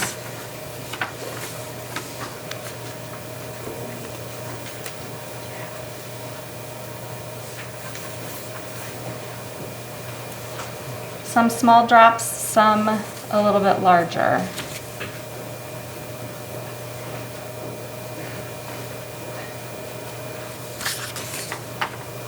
And as teachers look at the MAP scores of their individual students, they're able to see a student's whole test history and how they've proceeded through on the MAP, so that they can and then they can drill down to the skills that the students are ready for next. So we're looking at a pretty high level view, and MAP is really the power in it. You've heard me say this before, the power in it is looking at it from an individual student perspective.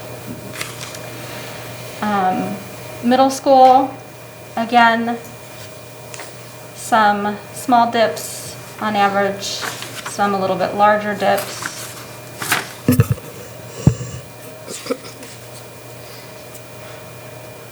So one thing that was notable to me looking at this data, and I appreciate the format with the prior year as well, was with maybe just a couple of exceptions, a pretty significant improvement in students with IEPs in all categories. What do we attribute that to? Part of it I attribute to more students testing, because more of our students with disabilities are face-to-face this year. I also think we paid more attention to the accommodations that we were able to provide students than perhaps we have previously. We made a little bit of a push, and through some of our virtual work, that came naturally last year. And so I think we were able to be a little more intentional about that this year. Again, last year was our first year to give this 3 times a year. So that changed our approach just a little bit.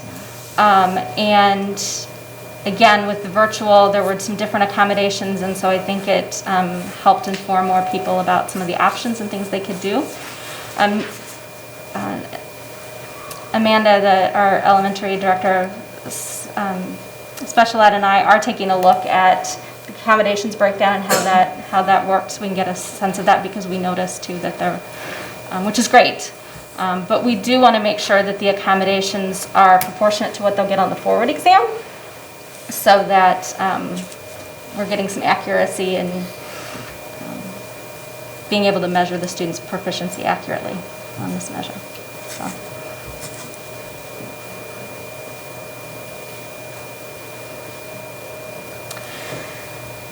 So and then math, we did see some increases in proficiency overall from one year to another, depending on the grade level.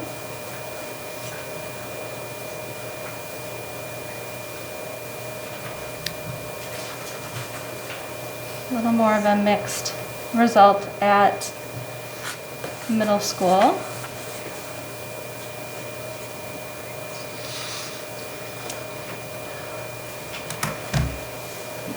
So a student gets their initial RIT score, that MAP score, immediately after testing, and teachers can get the results the next day. So very different from the forward exam experience. And then this fall, most parents got the results at conferences, and a letter will be going, will be published tomorrow, letting parents know that the MAP results have been uploaded to the IC parent portal, so they can go in and see their child's latest history. So that process is complete for the year.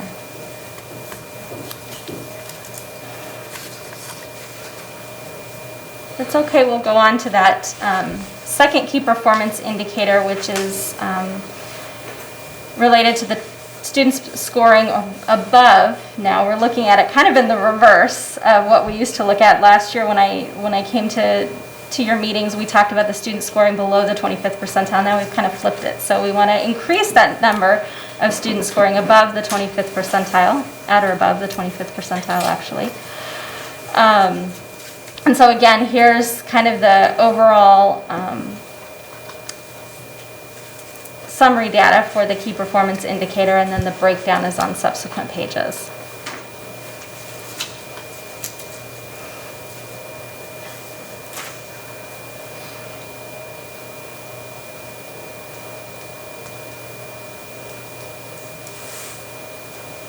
And again, I've organized it the same way so that you can see where the students were last year at that grade level and this fall at that grade level.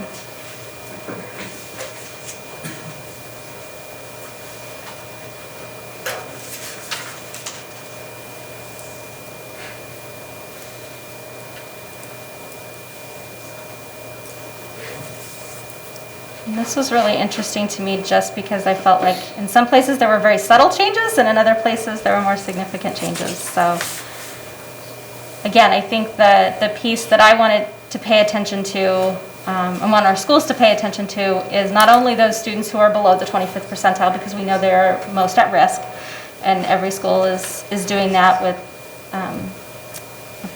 a systematic process. But also those students who are close to being proficient, because we do have, in many demographic groups, we have a good chunk of students who are close to proficiency. We also continue to see the same gap between some of our students of color and also students with disabilities and our white students, which we need to continue to pay attention to as well.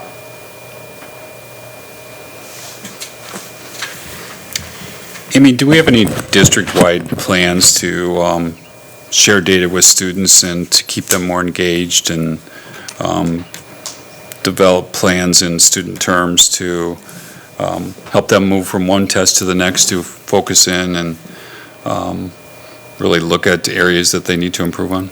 Yeah, I would say at this point we don't have a district-wide way that we do that, but every school and teacher has the opportunity to do that. So there is some variation depending on kind of what your school goal is and kind of as a teacher how you approach it. So we have more of our systematic process at this point is around how teachers and schools use the data. But as teachers are building that relationship with students and conferencing with them and working with them in small groups, there are opportunities to goal set.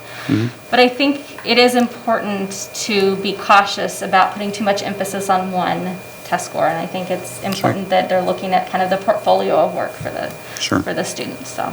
And I'm just looking at it from the student engagement standpoint. If they don't understand what their score was in the past, or they don't know exactly what they could improve on, there's no way they're going to reach a target if it's not there. So maybe just a further discussion item down the road to look at maybe something that would be more uniform.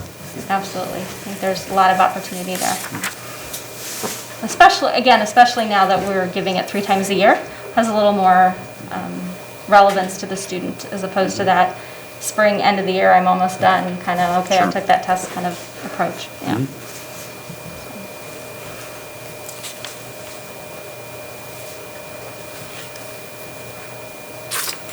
Again, you could make a whole list of questions about any one of those pieces, but I'll wrap it up with this and then open it up to any other questions or discussion. Everything that we do impacts student achievement in one way or in some way. And every month when you're here, you hear about the different things that we're doing that will impact achievement. And I think everybody I've talked to who's been looking at scores this year, I mean, they are willing to look at them in the context in which they were. Last year was a challenging year. We know there are students for whom we don't have scores. We need to continue to use multiple use of data or multiple data points, and we need to continue to do more. I don't hear anybody saying that we don't have more work to do. So I could go on and on about different things that are happening that will support continued student growth, but I wanted to just highlight 3 things that you may or may not be aware of. As we've talked about before, every school does complete a data analysis and they identify action steps, and they do pay particular attention to students scoring below the 25th percentile as they are the most likely to be at risk, but they do look at every student. We want each and every student to grow. So if your student's at the 98th percentile, we're still looking at what do they need to continue to be successful. And I had the opportunity to attend the data delve that 2 of our schools did last week, actually 3 schools last week, and they're working really hard at gathering multiple pieces of data to continue their development of intentional plans for kids. Something you may not be aware of is that each teacher every year, as a part of their educator effectiveness and continued educator development, creates a student learning objective, or an SLO, that measures, identifies a plan, a strategy, and then they develop or identify a measure, and then they have a target group of students that they're going to measure. And this year we've asked every teacher to make sure that their target group, the group that they're measuring, now they're impacting all kids, they've got a smaller group that they're measuring, that group includes students who are in our subgroups, to make sure that if our students in those subgroups are growing, we have a better chance of impacting positively all students. So each teacher will implement those strategies to benefit all of their kids, while really focusing on the growth of those kids in the group. Plus an opportunity to share with each other what you're doing. Exactly. So that you can learn from each other, which is... Exactly. It's a great PLC conversation, for sure. Exactly. So, as well as a conversation they have with an instructional coach or their principal. Exactly. So an opportunity for feedback and continued growth. And then we have a district-wide focus on planning and preparation, teacher instructional planning, and professional development activities are being shared with principals at regular times during the year to implement. They can take them back, implement them with their teachers, with the intent of improving instruction, making sure that it's intentionally planned to meet the needs of each and every student. When we know when we're planning for those students who maybe have been previously under-impacted and we're making a difference for them, those strategies that we're using are going to benefit all kids. And so we need to continue to provide professional development for our teachers and how to do that effectively. So those are just 3 pieces of the work going on that has a strong connection to this work. So. Very good. Any questions, comments? Thank you for allowing us to ask those throughout. I think that helped us as well. during Yeah, the there's a lot to look at, so it's better just to go. It's overwhelming. piece by piece. Ms. Roddy? I know it's late, but I've been thinking about this for the last month, so I have to get them out there really quickly here. I appreciate the action steps and all the time that you put into looking at these numbers, but my head usually looks at the number and really just says, okay, what does this mean and what's next? And normally I would ask these directly of you, but I'm going to ask them out loud, just given Jody's introduction that this is going to be an ongoing conversation. I want to ask them out loud just to see if any of the colleagues here have some of the same questions, if my mind's going on the right track here. When we approved the KPI, I was super excited to see that because I saw from a board level, we were expressing what we expected of our district and our desired goals, not only shared with our staff, but our community as a whole and the individual families. And with the KPIs, we're acknowledging where we're at. And I think that's important for us as a district as a whole. But not trying to get too into the weeds of everything. I have some questions on how we're either going to start or continue to accelerate this work. So in your action step, you had mentioned complete data analysis. I'd like to see results of each individual school. I know it was a good start here, and you and I can go over that a little more in detail one-on-one, but where each school as a whole sits, grade by grade or demographics, so whatever the breakdown is, so we can see who has the highest, whose practices we can emulate at other schools, who has the greatest gap to achieve, those types of things. Does administration, from the administrative level, have a 1, 2, or 3-year plan to address some of these gaps? And how are they including the principals in these planning? Because the principals know their schools. They know what the student behavior needs are, the life balance needs, the grades and performances, and all of those. So getting their perspective on things. Principals and coaches, I guess, as well. As board members, we are always getting different information and requests and needs from our community members, and one of the things that we're always hearing is accountability and transparency. And I think with having these goals for our district, are we utilizing the, what's the word I want to say, the power of our lesson plans? You know, it's been asked to have those out there and posted and shared, and we use those as accountability tools to address the needs of either an individual student or the whole grade or the whole school.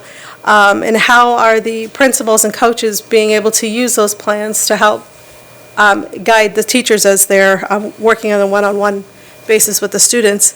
And then lastly, in involving the principals with this plan from an administrative level, do they have everything that they need?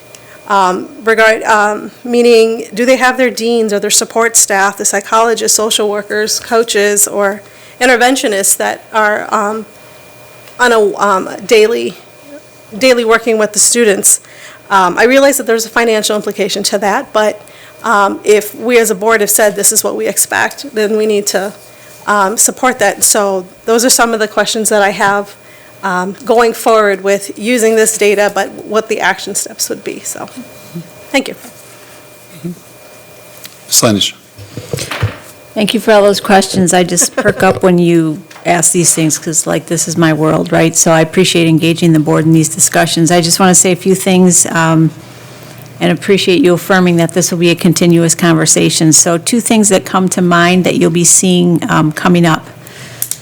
Number 1, just to remind everybody, as part of our continuous improvement processes here, we use the SAIL process. And so each school has built-in accountability measures that will allow each school by school to give us those reviews. So I was actually going to preview for you in this Friday's packet sort of the key results and data that we're expecting our principals to report out to us on. Each year, we ask them twice a year to do their, in essence, school reviews with us. So this will happen in December, and it will happen in April. And those of you that have been around a while know that I have put in Friday updates, each school by school's data presentation. So you should be expecting to see those. We start the first ones with our middle school teams on November 29th. And obviously, getting through 24 schools takes a while, but each of them will report to the directors and cabinet in a presentation-style format upon which they will report out their school-by-school data. So you will all get that in a slide deck or the presentation format. So you will be able to see the school-by-school, and then you'll really be able to see more granularly, and I think that's what everybody is asking about, what the schools' identified actions are, because although we certainly plan and implement district-level implementation, right, whether it be system structures, et cetera, at the end of the day, those school actions are the most important because they're the closest to the students. So, but we can give you a really great overview of that as well, and so I really look forward to you engaging in those data presentations, and then kind of, again, wrapping back around either maybe it's a board work session, or we'll just continue to revisit this and teaching and learning in the other areas in which we're reporting out. But this is the work, this is what we're here to do to improve, and I look forward to the continued conversation. Dr. Piazzi. Thank you. Just a few comments for me as well. So, you're looking at the aggregate and all these numbers, there's obviously a lot here, and I love a spreadsheet, but I don't want to get overwhelmed by all of this. What I've heard is the number of students testing, the contents of the test, the testing conditions, all of those variables came into play over the last couple of years. I'm excited about the KPIs. The one thing that's potentially missing for me from our KPIs is what that baseline is. And I'd just like to ask that as we consider how we're progressing with a few of these KPIs, that we're not just looking back to prior year baseline. I mean, I think we could all probably argue that over the last few years, regardless of what these numbers are, they never quite feel like the numbers that we want, right? I still struggle. While I understand that, you know, a 55% proficient doesn't mean that it doesn't align to it, you know, a 92% graduation rate. That doesn't mean these kids aren't performing in class, but it is hard to wrap our heads around, you know, less than half or 30% of students being proficient at grade level. And so I don't know what the right number is. I don't think any of us do, but that progress is really important. And the baseline that we compare our progress to is also important because the last couple of years have just been so different. So I would just like to ask that we're not operating from, you know, this is the new normal. This is an unusual circumstance. And I think that catch-up is important. And again, I don't know the answer. We can't invent time. That's the other thing that, you know, comes to mind. And so the models that were, you know, how the days are being spent and how the time is being spent, we can't solve everything. There's some things that are popping out in the data that might be things that we should be looking at. And then I'm just thinking, you know, in terms of our long-range planning as well, which we're spending a lot of time talking about, you know, how do we ensure that we are the district that students and their families want to be at, and people look at these numbers. So just making sense out of this, and you know, clearly we are not the same as a Pewaukee or an Elmbrook. Our demographics are different, but I think we need to be able to make sense out of this. So when, you know, a family is saying, what do I get for coming to school district of Waukesha, we can explain what the expectations are.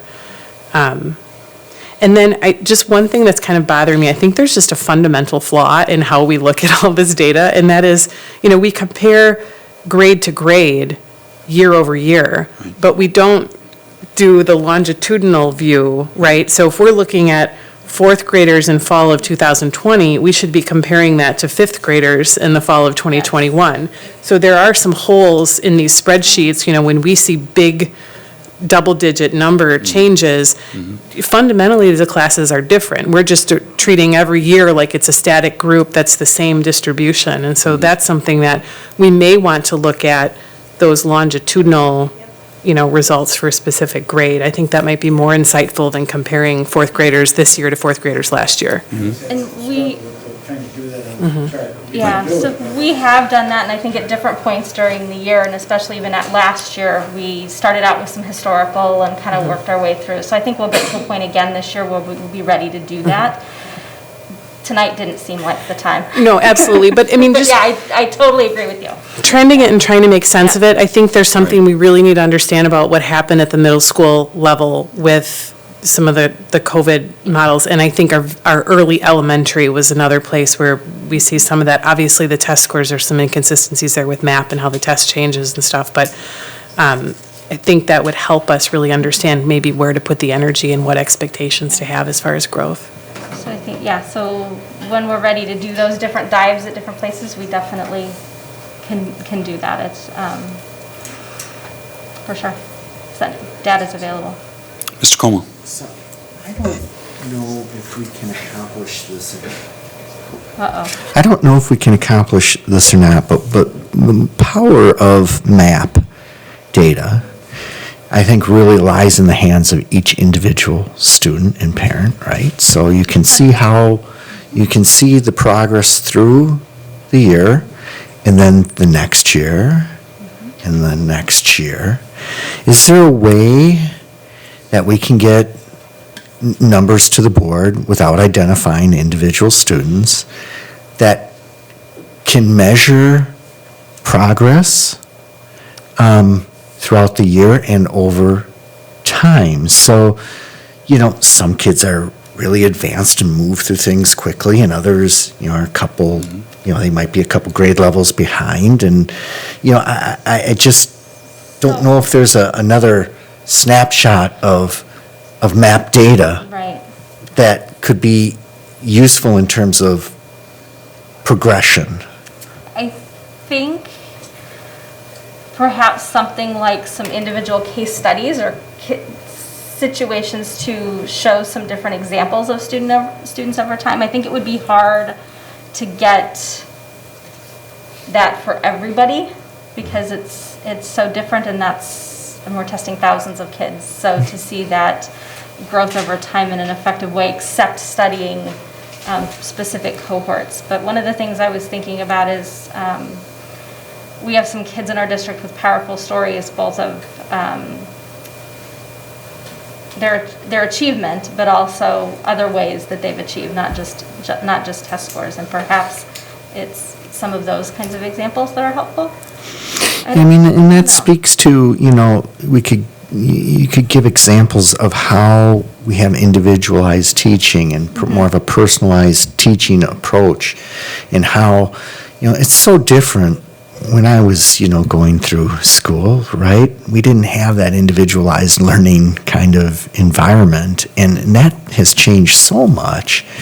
And, getting away from the whole lecture, kind of format to, how we teach now.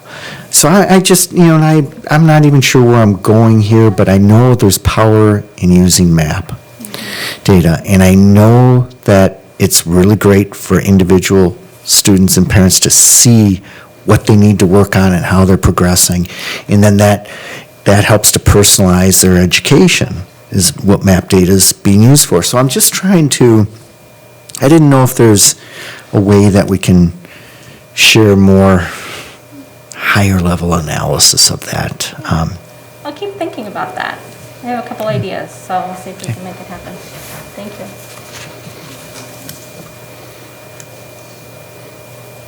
And I think too, Amy, like I said before, just in engaging the student, engaging the parent, something written, not 20 things to work on, but so that school, parent, and child are all on the same page on a few things that they could do to improve their next MAP test score. That would be universal.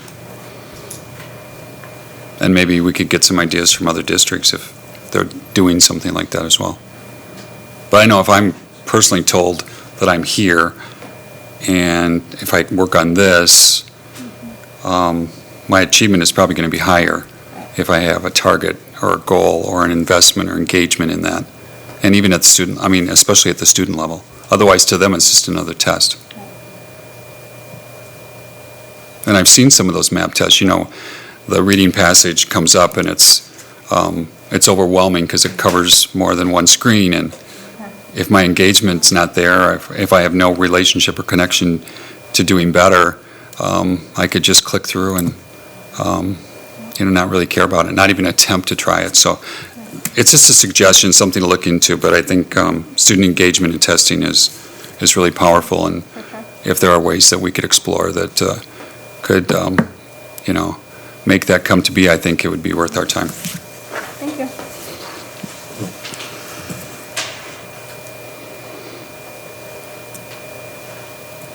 Anything else for Amy?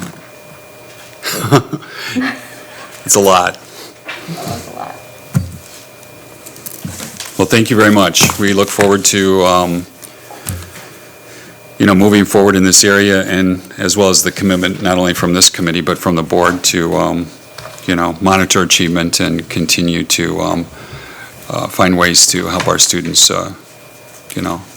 reach their potential and reach the highest level of achievement that they can. I mean, that's what we're all about, and a coordinated effort will only benefit that. So I appreciate all you're doing behind the scenes to make that happen. So thank you very much. Thank you. Thank you. That does conclude our discussion information items. At this time, we have other business recommendations for future committee meetings, either next month or down the road, if any member has anything to add to an agenda. Seeing none, I'm sure, Jody, you have things already planned, so, and if we do come up with things, we've always been able to communicate to you prior to and go from there, which is important. I just want to remind this board, December is usually a very heavy agenda month because of some scheduling timelines in terms of courses and curriculum, et cetera. So besides another data presentation, we have huge amounts of both action, discussion, and information items. So be prepared.